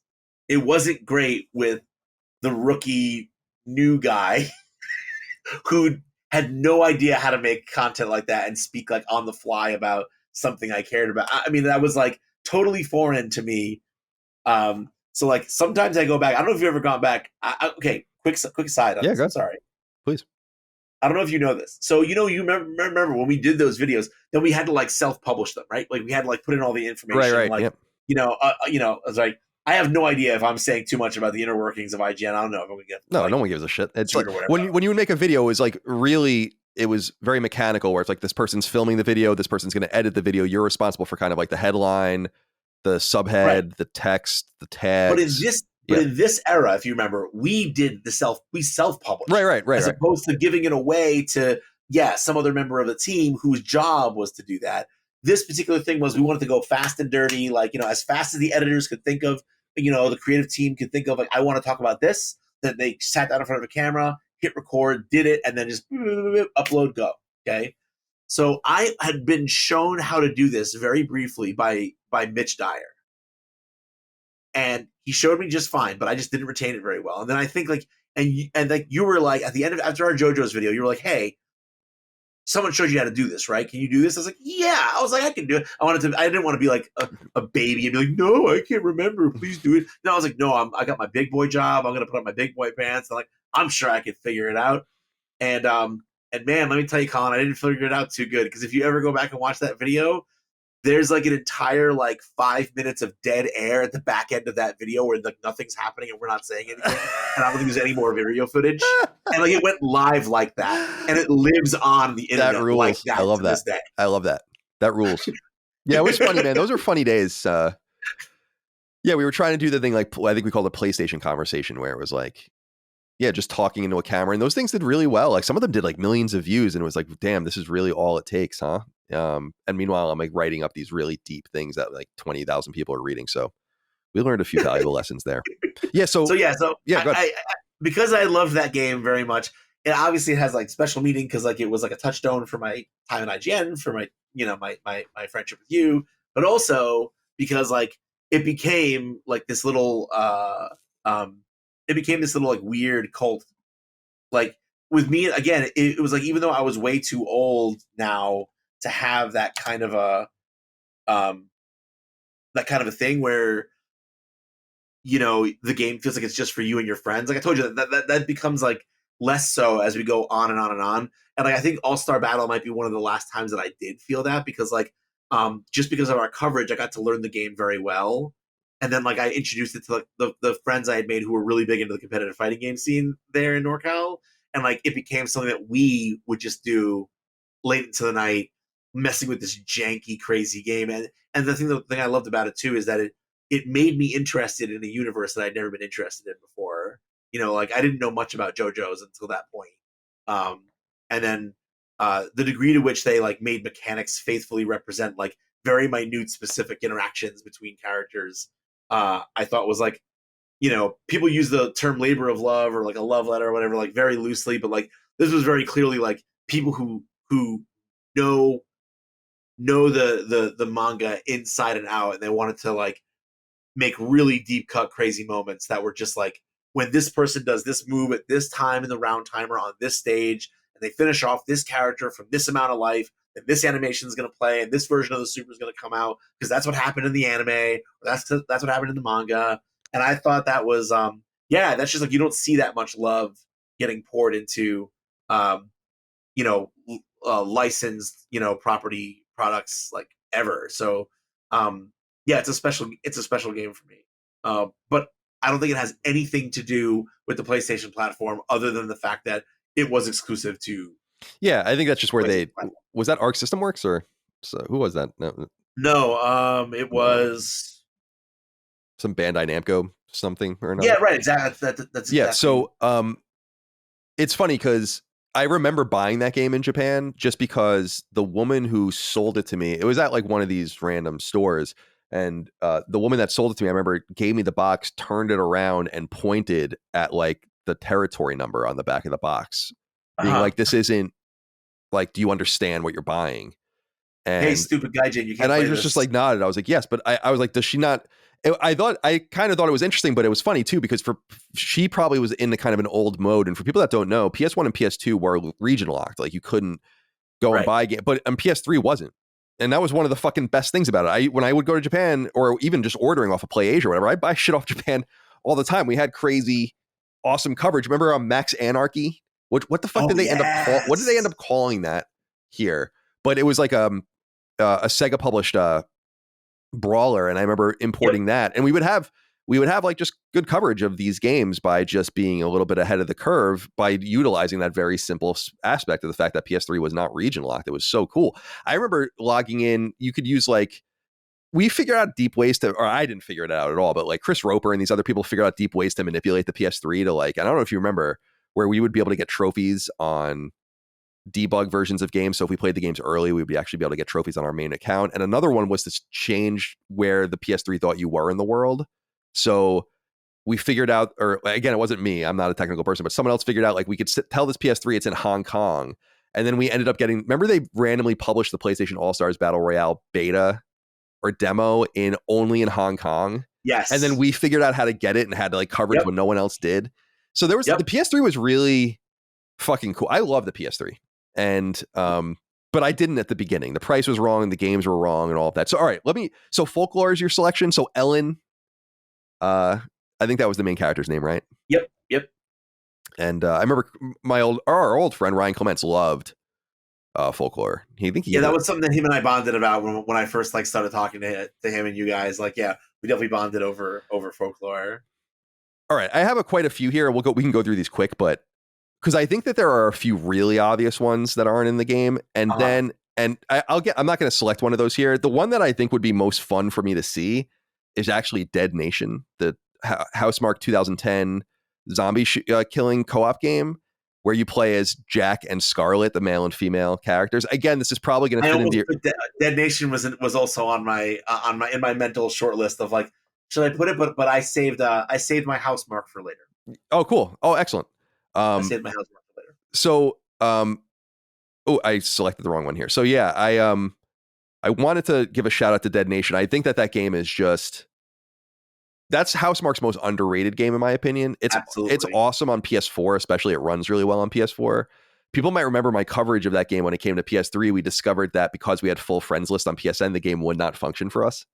And the game just locked up and frozen. You could not play it online if you had a full friends list, and they didn't realize this.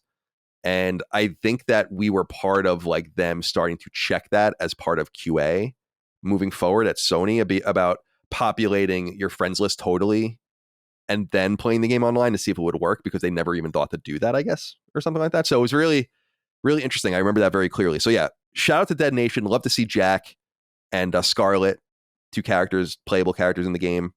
So that would be my selection. But here are some others. The obvious one that's missing is Resistance. Some people say that Resistance it's not there? No, I didn't even bother checking it because I was like, oh, it's obviously going to be in there. It's not. Some people say that there are these like skeletons that look like chimera skeletons in the game somewhere. And I'm like, maybe, but there's no like Nathan Hale or just a chimera, hybrid. I can't believe that. Again, this might go back to the shooting thing, but why would Killzone?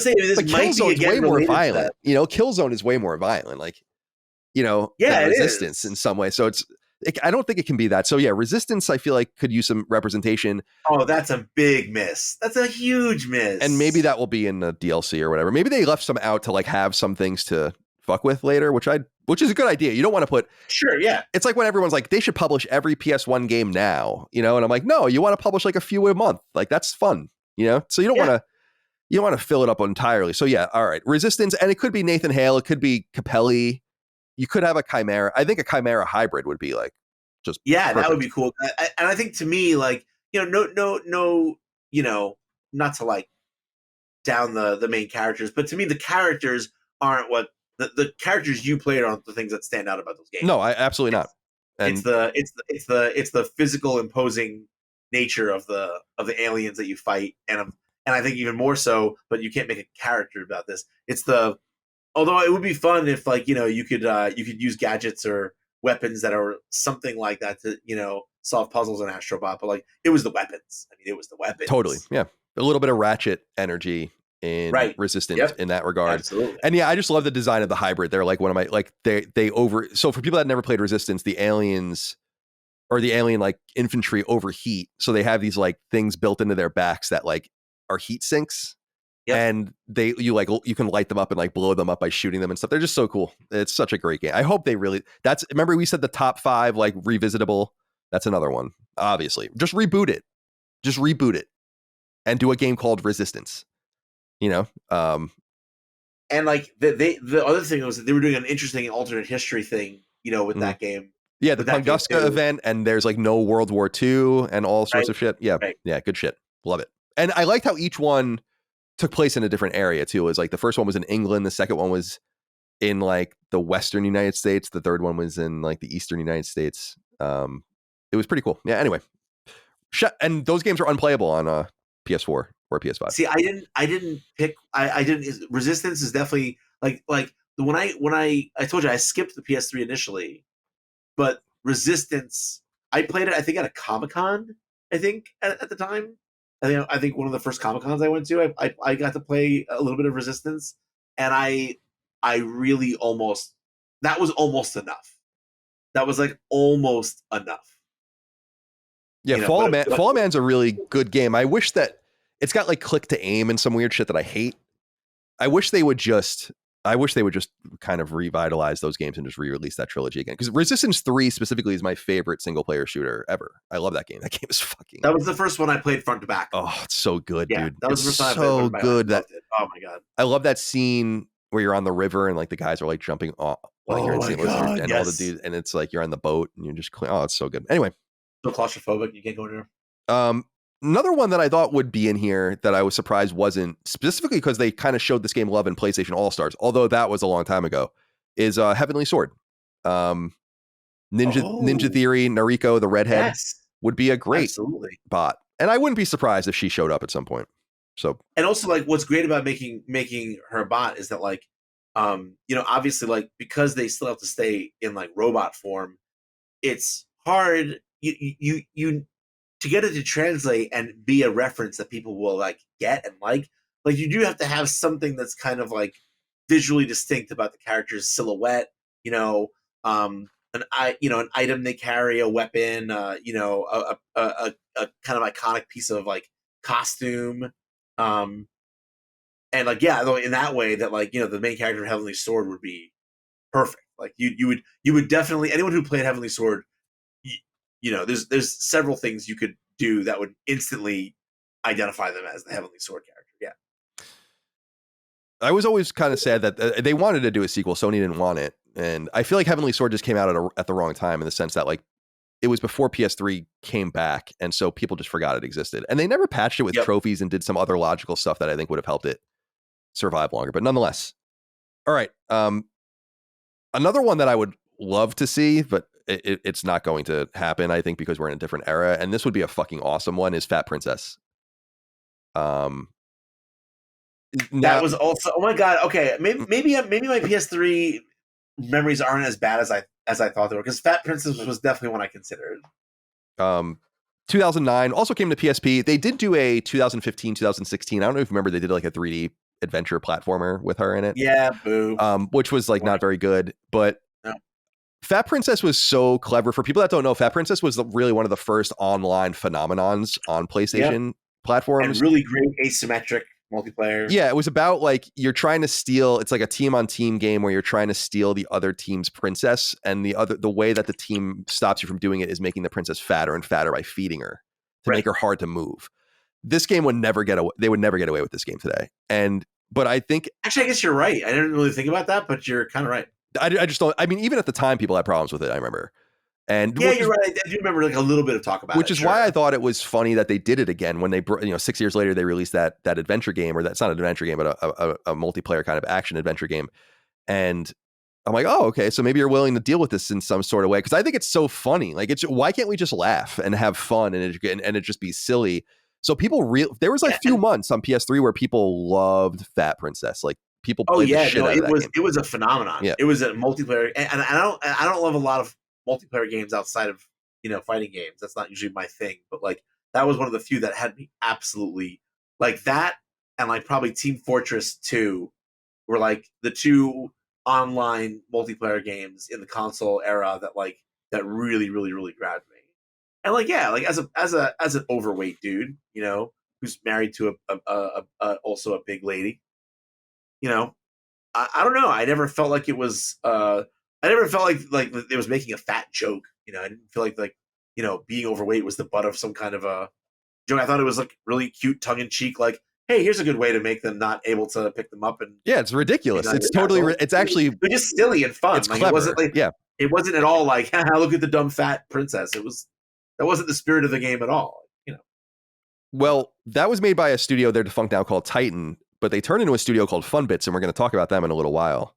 Because their spirit is in another game that I want to talk about in a bit. How about now? This is a silly one, but this would be funny, kind of like an Astro Bot dressed up as like a zebra or something. But Africa, thought that would be a funny. Do you remember that game? Oh my god, I totally forgot about Africa.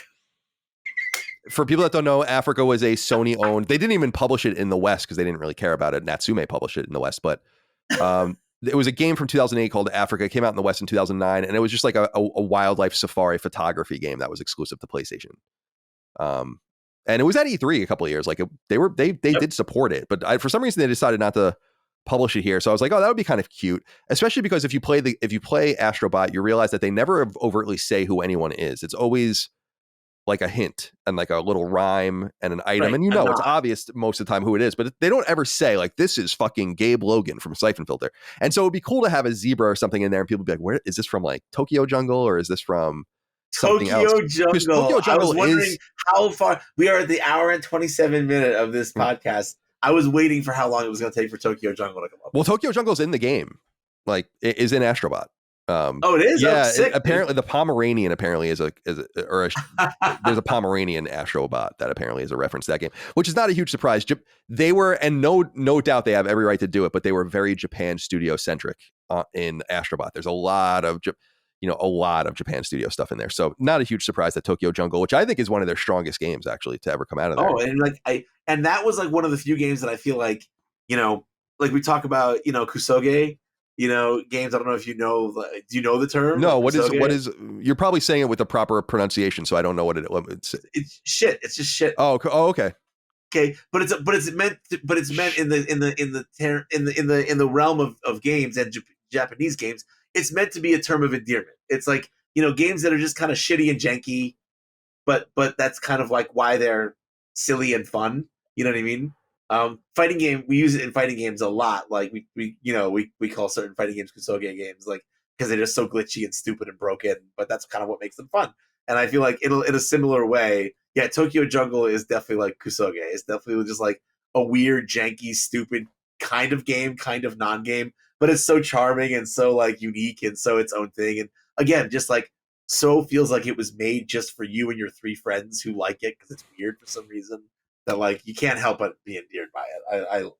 It makes me really happy that like it's actually, because obviously I don't know all the 300 of the game. Like when you sent me that list, I didn't go like scroll down the whole one to see. I was like, let me just take the ones that I think I might want to pick, and I'll find on page, type it in, and see if it comes up. Yeah, it's better to not spoil it for yourself if you ever do. No, it's okay. Like I'm a dad, dude. Like I play games 30 minutes at a time on my Steam Deck at night before I go to sleep, or in the morning before I go to work, and that's the time I have. You know what I mean? So it's like I know that one day I'll play Astro Bot front to back, and I'll love it. But I got no time to protect myself from spoilers. Who knows? It'll be question marks until I get to it. But I just love the fact that Tokyo Jungle's in it. That's perfect. All right, 3 more for PS3. This one I thought was obviously missing too, and I was surprised that it was missing, especially because the studio got a lot of love in this. Is Heavy Rain is not in it.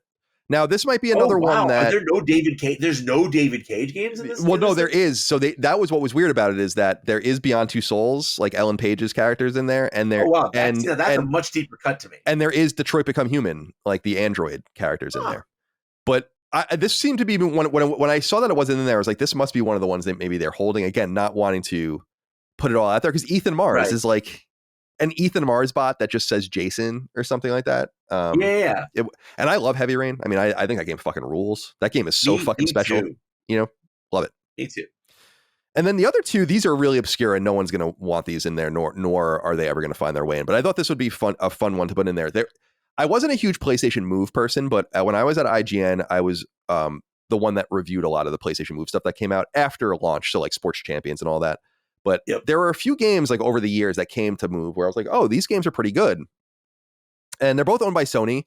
And one is by The Workshop and one is by a studio called Zindagi. Zindagi was the team that did Sports Champions, which was kind of the bundle in Move Wii Sports copy, which was pretty good actually. But so the first one I want to bring up is the 2011 game Medieval Moves: Deadman's Quest. This is a very obscure 2011 game that you got me on this one. I don't know. Yeah, and it's a PlayStation Move exclusive game on rails where you're fighting like skeleton soldiers and monsters, and you play as like an undead character named Deadmond. So I thought it would be cool to have him in there. People would probably mistake him for Sir Daniel Fortescue in some way. I was going to say, it sounds like it'd be too close to Medieval, yeah. And then the other one, it came out the next year in 2012, a game called Sorcery. Do you remember this game? Sorcery, I do vaguely remember. And you play as a kid named Finn. And he's like a magician, and he uses like different spells, like ice spells and wind spells and stuff. So I don't know. Those were just two like I would argue that there are more than a few games in this that are just as obscure as Deadman's Quest and Sorcery. So it would be cool for them to kind of the Mr. Mosquito Bar is a pretty right, exactly. So it would be cool to see something for PlayStation Move. Like they do acknowledge it because, well, I don't want to spoil it too much for you, but yeah, okay. So that's PS3. We'll do I love that. I'm glad that actually a lot of the things that I was like in the back of my head that I was thinking of for PS3 that were some of the things that you mentioned, because like I really struggled. PS3 is where I started to really realize that like it was hard for me to start finding games that I felt like, again, like my little criteria of like being like, it felt like just only me and my friends knew this game. It just felt so hard to play something where it felt that way. As we start getting like where online play is becoming mainstream, not, a unique feature where everyone's on the internet now at this point. The internet's just, ubiquitous, and these communities form over nothing. So like, yeah, I thought my picks are the things that I thought were cool, but underrepresented would be maybe like way off or not substantial. I'm glad that a lot of the stuff you picked is stuff that I had in my head. So not as off as I thought it was. Good. I mean, yeah, this has been fun so far. It's going to get a little harder from here, I think. Well, maybe not just for now. It'll be hard. I think the PSP and the Vita are easy enough, but PS4, I am curious what you selected for PS4. I have 4 games here. I think one of them is the most obvious one that is missing, but I think there would be a few cool things to explore here. So yeah, what is on your mind? So you've already mentioned once Housemarque, and this is a studio that I love very, very deeply.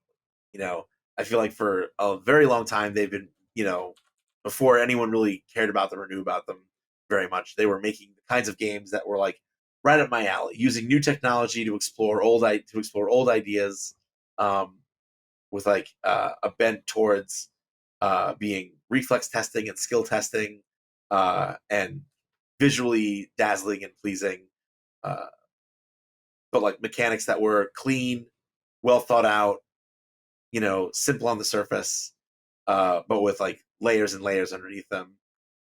And of course, they kind of got their big breakout with the launch of the PS4, where I feel like is when people started to really pay attention to them with Resogun, Housemarque. But it was actually their shooter swan song on the PS4 that has a special place in my heart, and that's Nex Machina. Yeah, and that's Nex Machina. A kind of a top-down, almost like total carnage, smash TV kind of affair, where it's kind of like a scrolling sphere, like if Resogun was a side-scrolling like cylinder. You know what I mean? This was like a top-down, like you were on a sphere level. Yeah, very fast-paced, very frenetic, tons and tons of, you were saving humans, just kind of like in Resogun. Some of them were hidden. You had to get to them before different enemies would get to them. All kinds of cool enemy behaviors, wild particle effects like they're kind of known for. And it was like kind of like really unsung. It's like for as big as Resogun was, and as much as it drove attention towards their brand, a lot of people just kind of like, I don't know why Nex Machina didn't take off. I don't know why people didn't pay attention to it. I think part of it was because people were looking more. I think people had in their heads that Nex Machina was kind of like a B team, like was going to be like a B team Housemarque game, and that kind of like their main focus was on the still forthcoming at that point Matterfall. There was a really really really catchy trailer for that for Matterfall. Mm-hmm. I think that first showed at like the Game Awards one year, and people were like, "Oh my god, it's gonna be the next game from Housemarque," and like it was just like a CG teaser, you know what I mean? But people thought maybe it was indicative of how the game would actually look or play, and everyone was excited about it. So like,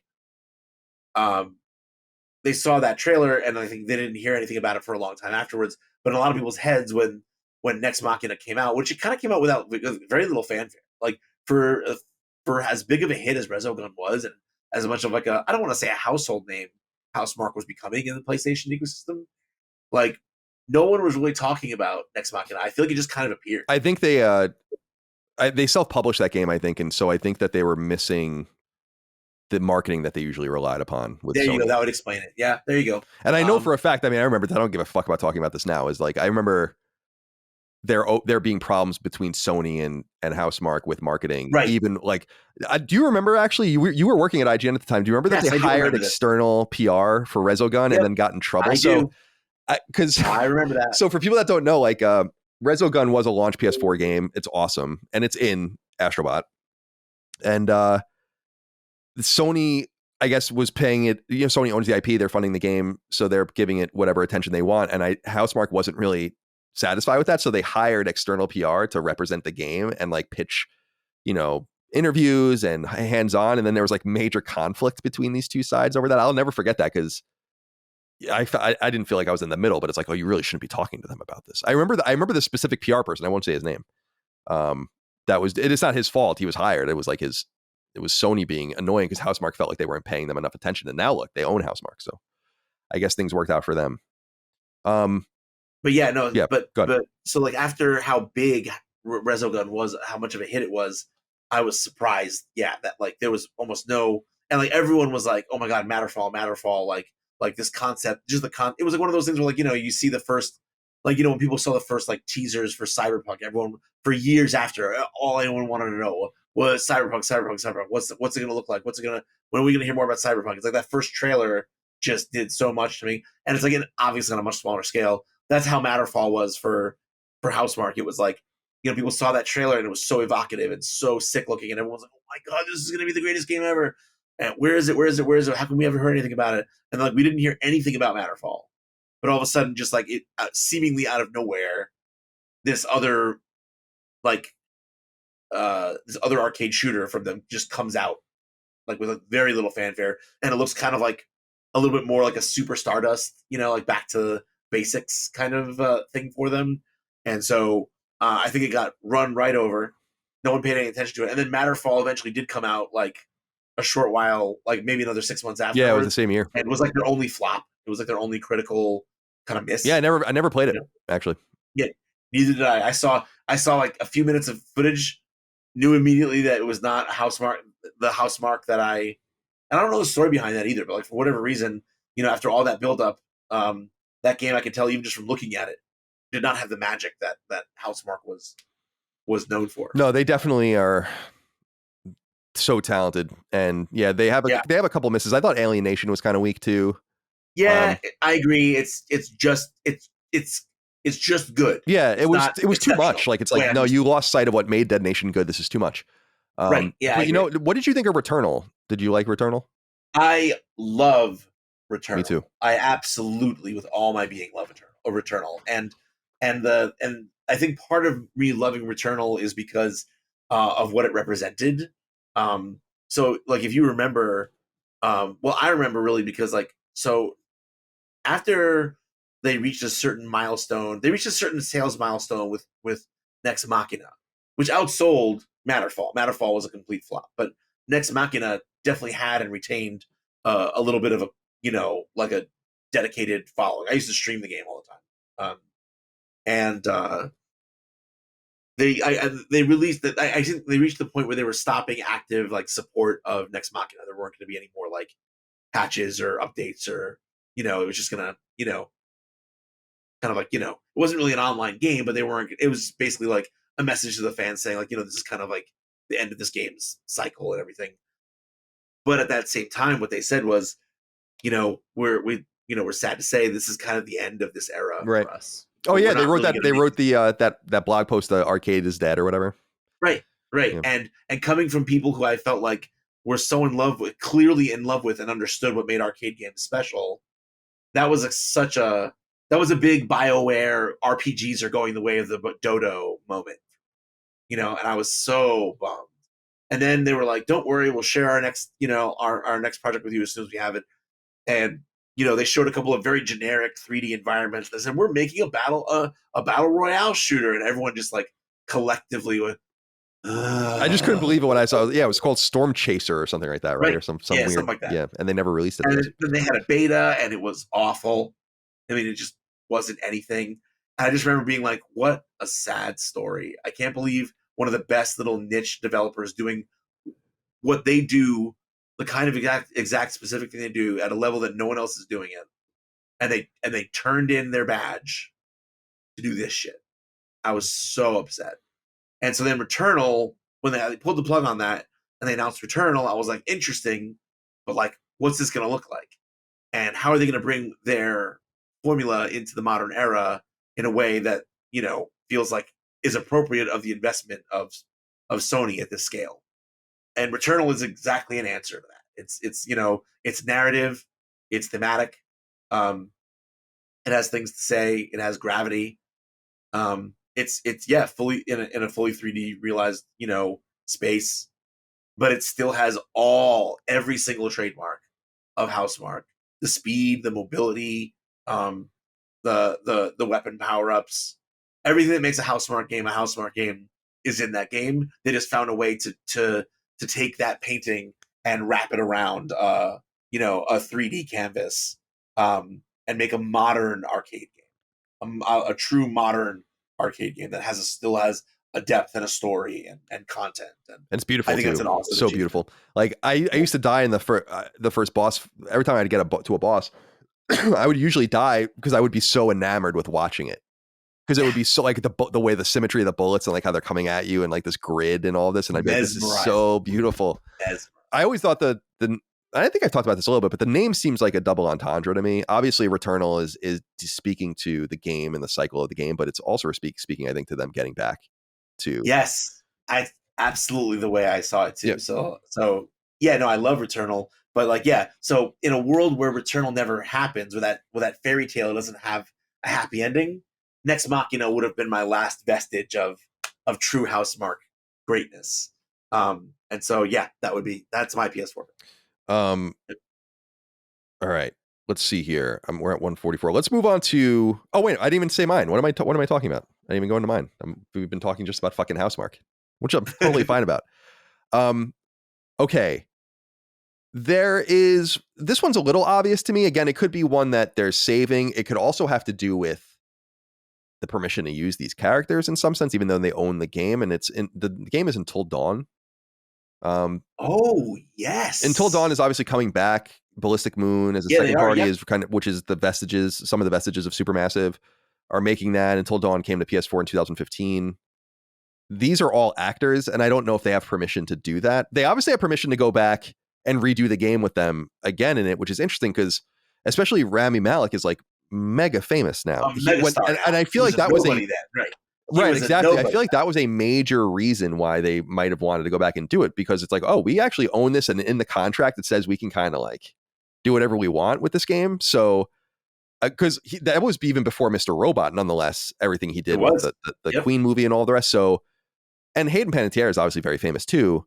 And she was she was the star at the time. That right, was like exactly. Heroes was like was an international phenomenon. You know what I mean? Like, oh man, to go back to those days when Heroes was good. Exactly. And yeah, this was before Nashville, and then 6 seasons of the movie. Heroes came out when I was in college, and people I knew were like really put off by it pretty quickly. So but I know that people liked it for a while, and then the writer strike happened, right? And then it got all fucked up from that, I think, something like that. Yep. So Until Dawn was one where I was just like, I don't know if you can what you would even do, but that game seemed like it could have used a little love in there. And then the other three I have are a little more obscure here because they really do touch on everything on PS4 with few gaps. I thought a really interesting game to celebrate although this would be very obscure. Do you remember the game Bound that Sony did?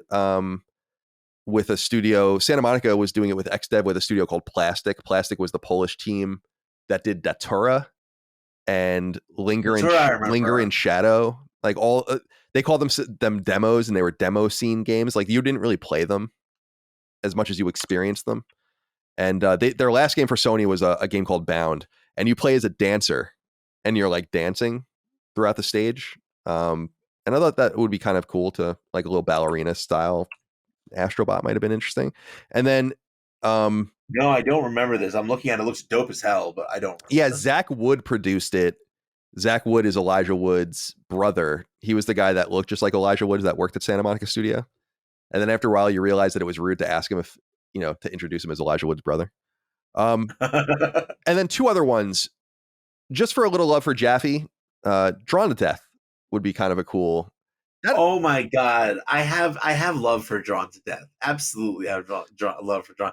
That was such a cool experience for me personally. I'm biased here. I can't be unbiased with this. So it's like, so Jaffe was my first major interview in the industry during the Twisted Metal, when they were bringing Twisted Metal to 2012 PS3. Yeah, PS3, right. And I was writing for Total PlayStation at the time. And I remember Sam, Bishop, had told me, "Okay, don't worry, you're gonna have to go alone. I can't come to this event. You're gonna go. Just talk to the PR person. They'll know to expect you. I've set everything up for you." I was totally green behind the ear. I was totally wet behind the ears. I had totally green. I had no idea what I was doing. So I found the PR person, and I was like, "Yeah, great, I'm here." She's like, "Great. So you're here to interview Jaffe, right?" And I was just like, "What?" I'm what? and yeah, I got like 20 minutes with Jaffe on the second floor, like VIP area of Mezzanine in San Francisco. No PR around. This is when Jaffe and I met. So I had a PR-less Jaffe. Yeah, scary stuff. For like 20 minutes, and so we became buds, and we still occasionally talk, but like, but I remember when he started showing Drawn to Death, which you might have. Were you out of IGN by that time? Had you left? I was out of IGN. Yeah, I was like kind of funny at that time. Right. Yeah. So he literally specifically asked. He like reached out and was like, "No, Vince has got to be the guy who previews this because he's the one who I think will understand the mechanics and like what it's referencing and stuff and everything." So like, yeah, and that's how like him and I like became like more like buddyish, because he was like really. I found it so flattering that he like wanted me. He wanted me to be the guy who like, it played it and like understood it and like conveyed it to the audience and stuff. And I can see why when I played it, because it really does like require you to have like a deep love and memory of a lot of games from that era, and to even get the references it's making and to see it through the eyes that I think it's meant to be seen through lovingly, and not like in a way that's like ick, gross, Yeah, it's a waste of. And I think he will say this himself, like that it should have been a single player game, and that it's kind of a waste of an idea, because it's the art style and the idea is so unique. For people that don't know, Drawn to Death is about like the drawings inside like a disturbed high school kid's like mind, basically. Like, or in his notebook, like whatever's going on in his mind, he'll draw it. And so it's in that art style on like loose leaf paper, and it's like so clever. And yeah, I don't know how they would represent it, maybe with the main character or whatever, but it was never meant to last in the free-to-play multiplayer space, I don't think, or whatever it was. Yeah. And then finally, and I just thought this was an interesting one that was missing too. Ooh, let me just make sure it is, because I did look. Yeah, I looked before. This is the only third-party one I even have on the list, but it is, I think, intrinsically linked to Sony, is Nier and oh yeah, QB, sure. I guess, or whatever would be the one, sure, the bot that you would have there. So yeah, I guess I just like, she's become so ubiquitous, and she's been a guest character and been referenced in like so many other games across other platforms and franchises that I guess personally I don't think of her as intrinsically PlayStation, but I guess it makes sense why you would. Yeah, why, like, certainly like that game itself was at a time definitely. Yeah, I can see that. Yeah, Automata was a timed exclusive Yeah. It came, or it was on PC as well, but it came to Xbox, I think, the year after that. And then I think it came to Switch more recently. Yeah. But yeah, no, because you'll appreciate this. The one, there are characters, Astro Bot characters in the game where I'm like, why is this in here? This has nothing to do with Sony. And the big one to me is Arthur from Ghosts and Goblins, where I'm like, what the fuck does Arthur have to do with Sony? Like, great character, recognizable, but why this? You know, so I get that. Been a single, unless you count, like, say, Marvel vs. Capcom 3. Yeah, I guess, but he's never made an appearance. Out of all the Capcom characters, you give him. I mean, a lot of them are in there, but it's like, we don't need him. He's that's more arcade. That's Nintendo.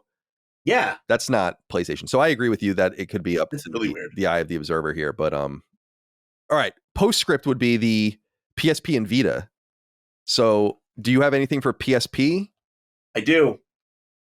For me, the thing I wanted out of a PlayStation portable system of any kind, or any portable system of any kind, is, and this included the Steam Deck, I needed an experience that was as close to or similar to something like Advance Wars on the Game Boy Advance or the DS. And the PSP's answer to Advance Wars was a game called Field Commander. And it wasn't anything really crazy, or special. It was, I guess, if I'm being honest, on the ugly side of things, it was definitely lacking in charisma. But it was the only, like, whereas, like, Advance Wars at the time when the Game Boy Advance was a thing, like, a turn-based strategy game, definitely felt like in vogue, in that era. But by this time, in the time of the PSP, games like that are for nerds and losers and whatever. No one buys them and no one cares. And, but for me, it was essential. Like, the only way a PlayStation portable system was going to come with me on a trip over a Nintendo portable was going to be if I could have an experience like Advance Wars. Because I was just such a nutcase for turn-based tactics. And so, so Field Commander was the one to serve it up. It kind of had a somewhat interesting plot where they try to, talk about you being part of basically a secret, like a private arms, a private militia corporation that was more or less funded by the UN and others. Basically all the developed nations of the world pouring money into this shadow PMC that can act against threats that people either didn't know about or wouldn't acknowledge, or that the world wasn't allowed to know about. And so, yeah, it kind of had a fun, almost like Command and Conquer, chintziness to it that I kind of enjoyed. But yeah, mostly it was just like if I needed to scratch the Advance Wars itch, but I also wanted to be able to immediately play Lumines or Hot Shots Golf afterwards. Right. Fair enough. Yeah. And so, yeah, no, for me, that's the deep cut PSP game that took up more of my time than probably anything else. Cool. Yeah, I had never played Field Commander. I went and I remember it came out somewhat early in the PSP's life cycle. I went and looked it up. I remember this box art, but it's funny. It has ad hoc online or whatever, but it has it says here it has a correspondence mode, kind of, where you can like make a move against the player and then leave it, and then they kind of will respond when they have a chance. Which is kind of cool. Yeah, like an asynchronous, like, kind of like, right, where you can make a move and then come back to it, which was cool. So that's mine on the. Otherwise, I would say all my games that I liked on the PSP were pretty much the games that were famous. I mean, like I said, I think everyone plays Hot Shots Golf, right? Like, yeah, and they're in the game, and they're in, so yeah, right. This was a little more difficult because I was writing down some games. I'm like, would it be like Pursuit Force or something? And it's like, no, there's really no characters in Pursuit Force. But even that, I feel like, is like, this is the other thing. It's like, I feel like if you had a PSP and you loved video games, you knew these games, right? Like, I feel like this is where we're getting to a point, especially on the portables, where the library is so small that, like, if it was good, it stood out for the most part. You know what I mean? So I did come up with two that I thought would actually be really fitting for this era. For a character, I love Level 5, obviously, and Jeanne d'Arc just actually was re-released on PlayStation 4 and PlayStation 5 as a port of the PSP game. I thought that would be a pretty compelling addition, maybe. Sony does own that IP, although they didn't develop it internally, speaking of turn-based strategy games. And then the other one that I came up with that would be that I this was the first one I wrote down, and it would probably be the selection because I do really associate it with PSP, although there was a PS3 iteration and a Vita iteration, are the InviZimals. Do you remember InviZimals, that IP? Oh God, I do remember InviZimals. They were made by it was made by a Spanish team called Novarama, which still exists, but at the time they were kind of a second party to Sony, and they made these InviZimals games, and the InviZimals were like a PSP. They started on PSP. They did make an iToy version and then later a Vita version, but they were these kind of camera-driven games where it's kind of like a Pokemon Go style thing, but very primitive and very early. And maybe you could do something with like a few of them or whatever, a few of the InviZimals, because they do have a pretty distinct artistic look in the game. But I think a lot of people and reasonably so, but I think a lot of people dismissed InviZimals as a sort of augmented reality Pokemon, and they were like, we're not really interested in this. But I think it was big enough, certainly, where they released multiple ones, so it did well enough, I guess. It actually reminds me. I think I either previewed or reviewed it for Total PlayStation. Oh, the PS3 version, maybe. Which one was it? I wonder. The Lost Kingdom. No, I thought it was. Maybe it was the PS3 version. Yeah, that would have been 2013, I guess. The InviZimals, The Alliance was a Vita game. I never played that one. That was 2013. InviZimals, The Lost Tribes was 2011. That might be. No, that was too early. No, you know, it might have been the Vita. It might have been the Vita because I did help cover the Vita launch at Total PlayStation. So maybe it was the Vita version. So that was InviZimals was the one where I was like, yeah, okay, that would be an interesting one for PSP. But I do think the thing about PSP is that a lot of the games, especially early on, like Daxter, the Medieval remake, and all these things, it's like these characters are in Astro Bot, like, and a lot of the spin-off stuff that would end up on a Ratchet and Clank spinoff, a Jack and Daxter spinoff, or whatever. It's like these are all in the game already, so it's kind of PSP is a little more difficult to work with. But what about and this is our final postscript before we go, Vita? Do you have anything for Vita? I do. I have two for Vita in particular, and one of them is another game that I would have said I think I know what Colin will pick. Well, so yeah, go ahead. Velocity 2X. Oh, that's not on my list, but that's actually a great choice. No, it's not. That's a great. I didn't think of that. It's a great choice. The I can't think of her name. Man, the female pilot. I can't think of her name. Oh, yeah. Jeez, I can't either. Holy shit. Well, you and I loved Velocity. Like a lot of people didn't really. Dude, no, this was our game, man. This was our game. That's one of the reasons why I remember feeling like. See, I want to talk about it again, like going back to this thing. I keep saying like the game you feel like only you and your friends are playing. That's how it felt like. It felt like you and me, like going back and forth trying to beat each other's high scores on different levels, and it felt like we were the only people in the world who cared about this game. Oh, her name is Kaitana. Kaitana, right? Yeah. There you go. Yeah. There you go. She's so cool. She's got dude, I am so amped for Future Lab with Power Wash Simulator because I really loved them, and they were really hanging on for dear life, I think, for a while there. Like they really wanted to be with Sony. Like they were big PlayStation fanboys, and they were, and it was fun. They were great. They were really great. They would come over from the UK and, for different GDC or whatever. I'd go to dinner with them. And the original Velocity, which I platinumed on Vita, was so good. And then Velocity 2X, it's like, damn, dude, this game is fucking great. It's so good. It's hard as balls too. And people should just go check it out. I think it's perfect on Vita, but some people will like it more on PS4. But yeah, shit, that's a great choice. I didn't even think of that. Yeah, no, great choice. You and I remember we would come into the office and it would be like, which we were going back and forth to see who was going to platinum it first, and trying to it's like every level you had different things you could do to like thresholds of score and achievements to get like the platinum on that level. And it would be like we'd text each other. I don't know if you remember this. We would text each other when we got like the platinum medal on that level or something. Yeah, because I would never move on to the next level until I had beaten that level all the way through. Master it. Because I didn't want to that's the frustrating thing about games like that is like you don't want to move on until you do everything. I'm experiencing that now in Kunitsugami, Path of the Goddess. I don't know if you've played that game, but the Capcom kind of. No, I've heard of it. It's really quite novel. It actually reminds me a little bit of ActRaiser, just in it's like melding action and strategy in a way that I've never seen before. I think you would actually maybe dig it. It's on Game Pass if you have Game Pass. I don't. But so Velocity 2X is a great choice, dude. Oh my God. Love it. I'm so shocked that it wasn't one of your. No, I'm shocked that I didn't think of it. And yeah, shout out to Future Lab, dude, because again, like I said, Future Lab makes Power Wash Simulator, which is fucking enormous, and they deserve all of that success. And Power Wash Simulator, by the way, is so good too. And I don't know if you saw, there is a study that just came out from Oxford saying that Power Wash Simulator is like good for your nerves, and yeah, like a straight up like real scientific paper. They were just circulating it recently. It's cool. That's so cool. All right, for Vita, good for that, man, they deserve it, like you said. The Vita, for me, the big one here, and I promised I would talk about Fun Bits, which is so Titan made Fat Princess, and then they turned into Fun Bits, and so Escape Plan.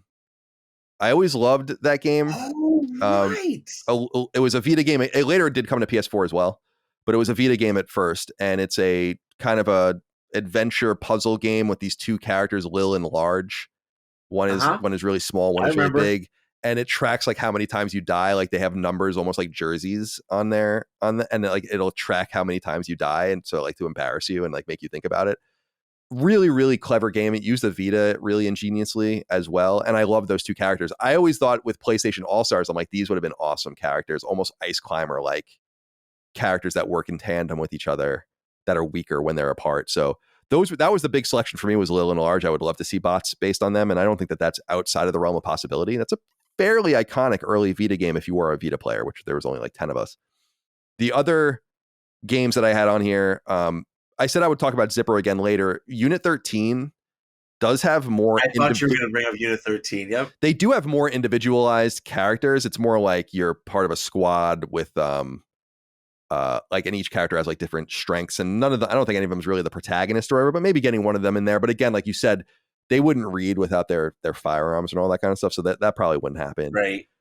Remember when we after the break of my freelancing because of the News Corp sale, you, me, and Andrew Garfield ran into each other at the terminal, a Southwest terminal, on our way to to Santa Monica for Total PlayStation for the Santa Monica the showcase that year, and we ended up sitting together. You were all about Unit 13 at the time. Yeah, I loved it. And my friend Jeremy Dunham, who is one of the founders of Podcast Beyond, who was the vice president of Psyonix for a really long time, wrote it. Right. So I had a soft spot for that game. They also made it in like 6 months or something. Dude, a lot of games on Vita were made really quickly. I think that Call of Duty game was made in like 6 months. Resistance, I think, was made in like 9 months or 6 months or something. It's really it's really crazy. All right, 3 more. I liked how some of the bots in the game are not anthropomorphized characters. So one of the Astro Bots is the cursor from Dreams. One of them is a flower from Flower. One of them is Mr. Mosquito, like we said. So in this vein, I was like, sound shapes. Oh my God, that's a really good deep cut. Sound shapes.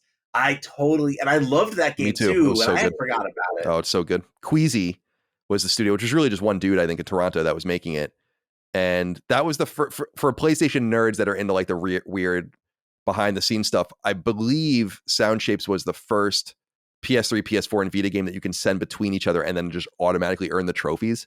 So everyone did that. That was like a very bespoke and unique thing. Now you can do that with a lot of games, but I remember that about it too. And then I guess this is second party-ish in some sense, but I thought I'd throw it in here as a Soul Sacrifice. Oh yeah, to me, I almost felt like that was too big to. That was like such a monster when that game came out. I felt like it was like the big like, damn, the Vita can do this. It was like really, it impressed. To me, it felt like a huge mega hit. So that's one of the reasons I didn't think to put some. But yeah, Soul Sacrifice was dope, man.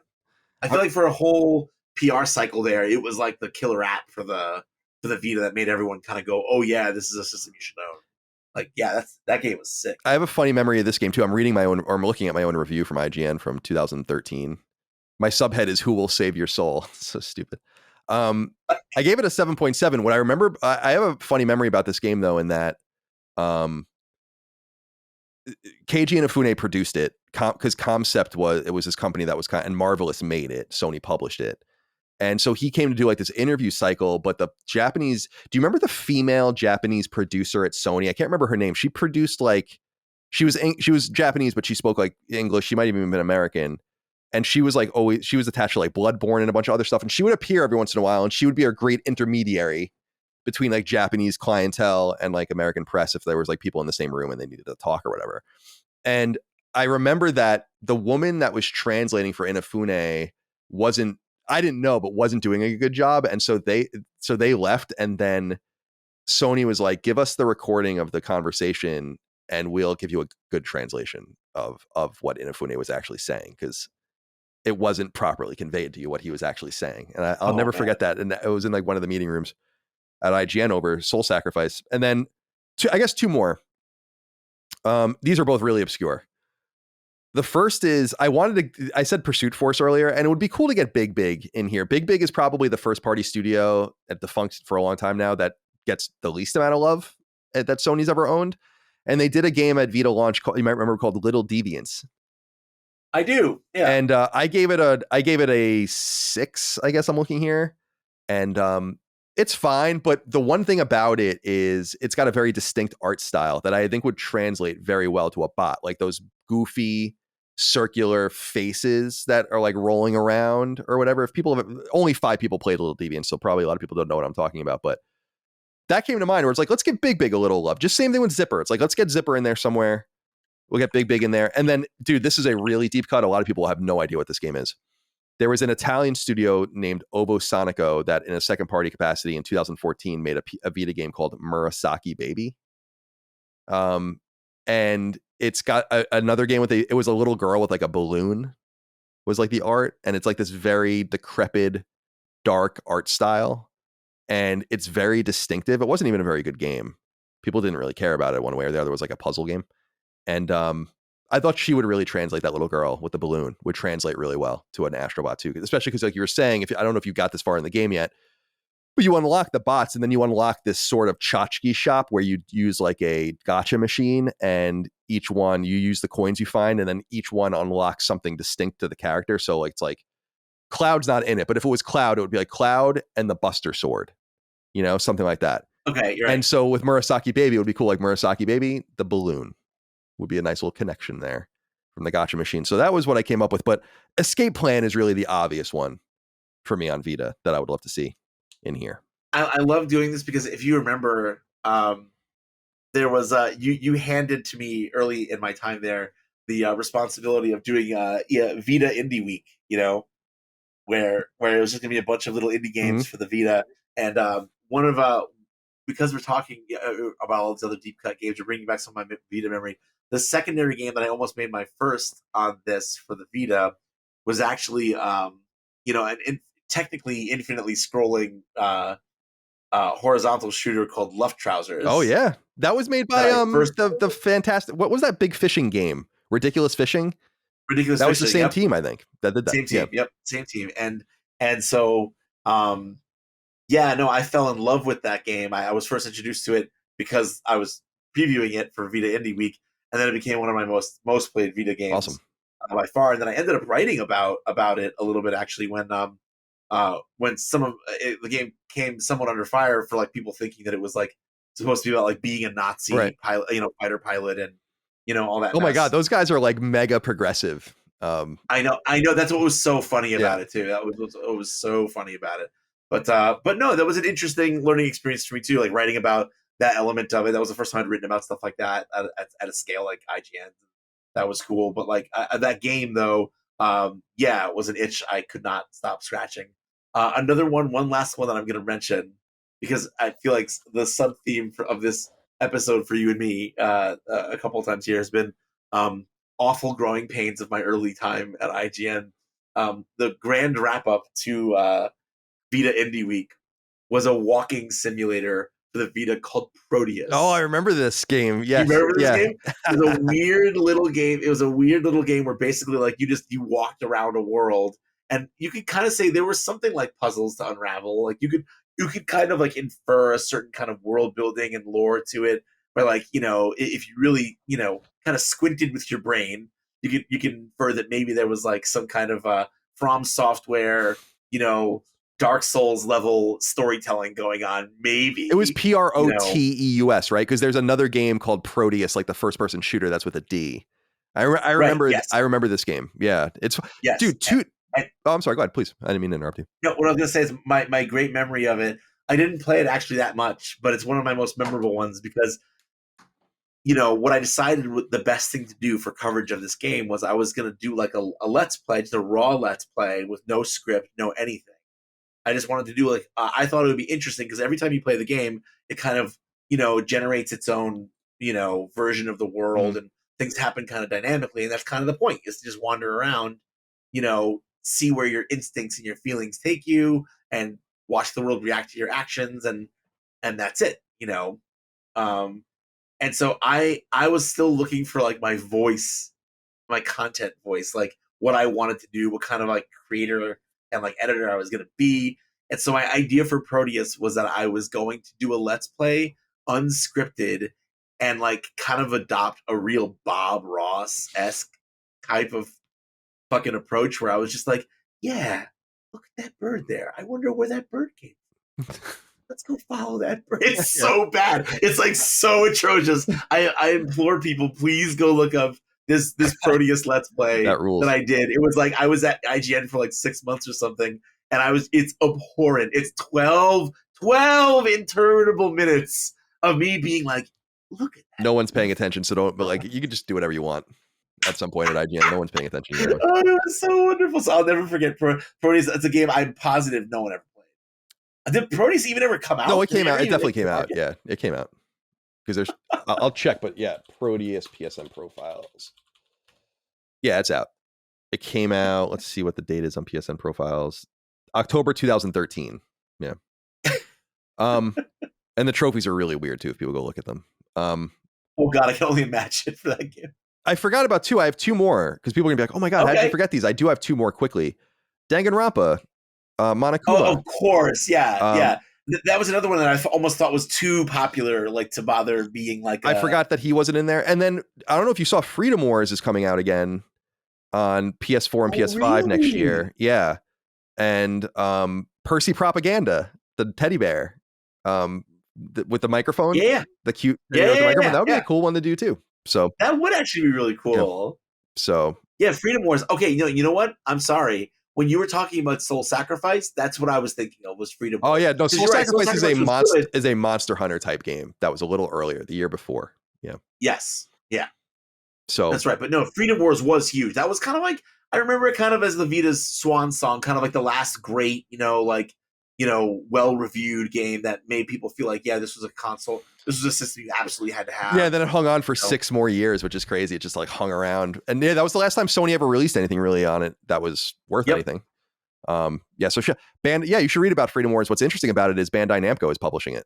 They've abstracted it from Sony and are licensing it, I guess, which is unusual. But crazy. Cool, man.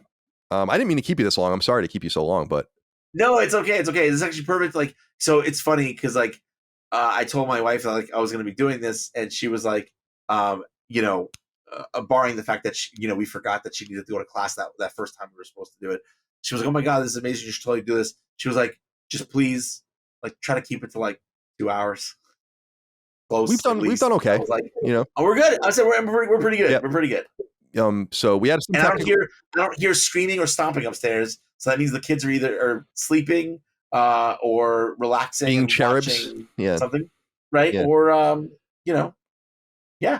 or getting into horrible trouble that I'm gonna have unleashed on me when I walk up the stairs. Well, I think it'll be all right. Vince, I appreciate you being here with me today. I'd like to have you back soon. I'd like to do a fighting game podcast with you at some point. So I'll keep in touch about that. We'll do that in the next month or so and catch up on all of those things because I like talking to you about fighting games because I like fighting games. I don't play them, but I like to know about them and I like to watch them and all the rest. So we'll have that. But that new Marvel collection, I have so many things. I have the new Marvel Capcom collection. Like, I have so much to say about that. That relates to Game Facts, your old starting point of your career. Cool, man. There's so much I want to talk about that collection. Awesome. We'll definitely do that in the weeks to come. Whenever I say that you're going to be on the show, because I did say on Sacred last week that you would be on the show, we got people being like, gotta get Vince in the fold more often. And I'm like, we really do. Because because I love talking to you about games. You know them very deeply. I mean, I knew that about you when I first met you. A lot of people are not really playing games. A lot of people are not really understanding them and are faking their way through it, and they get pretty far. And Vince is not one of those people. So that's why it's fun to talk to you about it. So thank you for taking the time to speak with me today, and we'll have you back in the coming weeks. Are you active on Twitch or social media or anything like that? You want to shout anything out, or are you just kind of hanging? I haven't been, buddy. Yeah, I haven't. All right. Been. You know, like with the mess that Twitter has been, like, you know, that was really the platform that I had the most kind of like following on. I think I posted something on Twitter for the first time today in months, because the indie game sensation Balatro that you might be familiar with or might have heard of, that was on Steam and on Switch, came out on mobile today, and I've been waiting for it to come out on mobile because it's crack. The game is total crack. So I tweeted, "Oh no, Balatro is on mobile." Yeah, because it's pretty much like kiss my ass goodbye. But it's great now. I have finally a mobile game that doesn't make me feel like I need a shower afterwards. Yeah, fair enough. That I can put a lot of time into. But no, that was the first time I've tweeted in forever. And I always think to myself, I'm like, when I'm going on the show, I'm like, oh, I should start being a little more active so I have something to point to. And I'm like, it's all right. This doesn't matter. It really doesn't matter. You're welcome here, regardless of if you have a social media presence or not. I don't give a fuck. Thank you, brother. It's good to be welcome somewhere. Oh, you're very welcome with us, Vince, and we appreciate you very much. And thank you for your time, and thank you all out there for your love and kindness listening to our show here on Sacred Symbols Plus. Hope you enjoyed it. Interested to know what you think's missing, so let us know in the comments, and we'll see you next time. Patreon.com/LastDayMedia for early ad-free access, and LastDayMedia.store for merch. Until next time, goodbye. Sacred Symbols, a PlayStation podcast, is a product and trademark of Last Stand Media and Colin's Last Stand LLC, and is proudly recorded in the USA. The show is conceived by, is written by, and is directed by me, Colin Moriarty. My co-hosts are Chris Raygun Maldonado and Dustin Furman. The show is produced by executive producer Dustin Furman. It's edited by associate producer Ben Smith. All of Last Stand's theme music is by my best friend, Ramon Narvaez. As you know, all of Last Stand's shows, including Sacred Symbols, are fan-funded on Patreon at patreon.com/laststandmedia. The following names are at the producer level on Patreon, our highest tier, and we're grateful for your thoughtful and kind contributions to our independent endeavor. Thank you.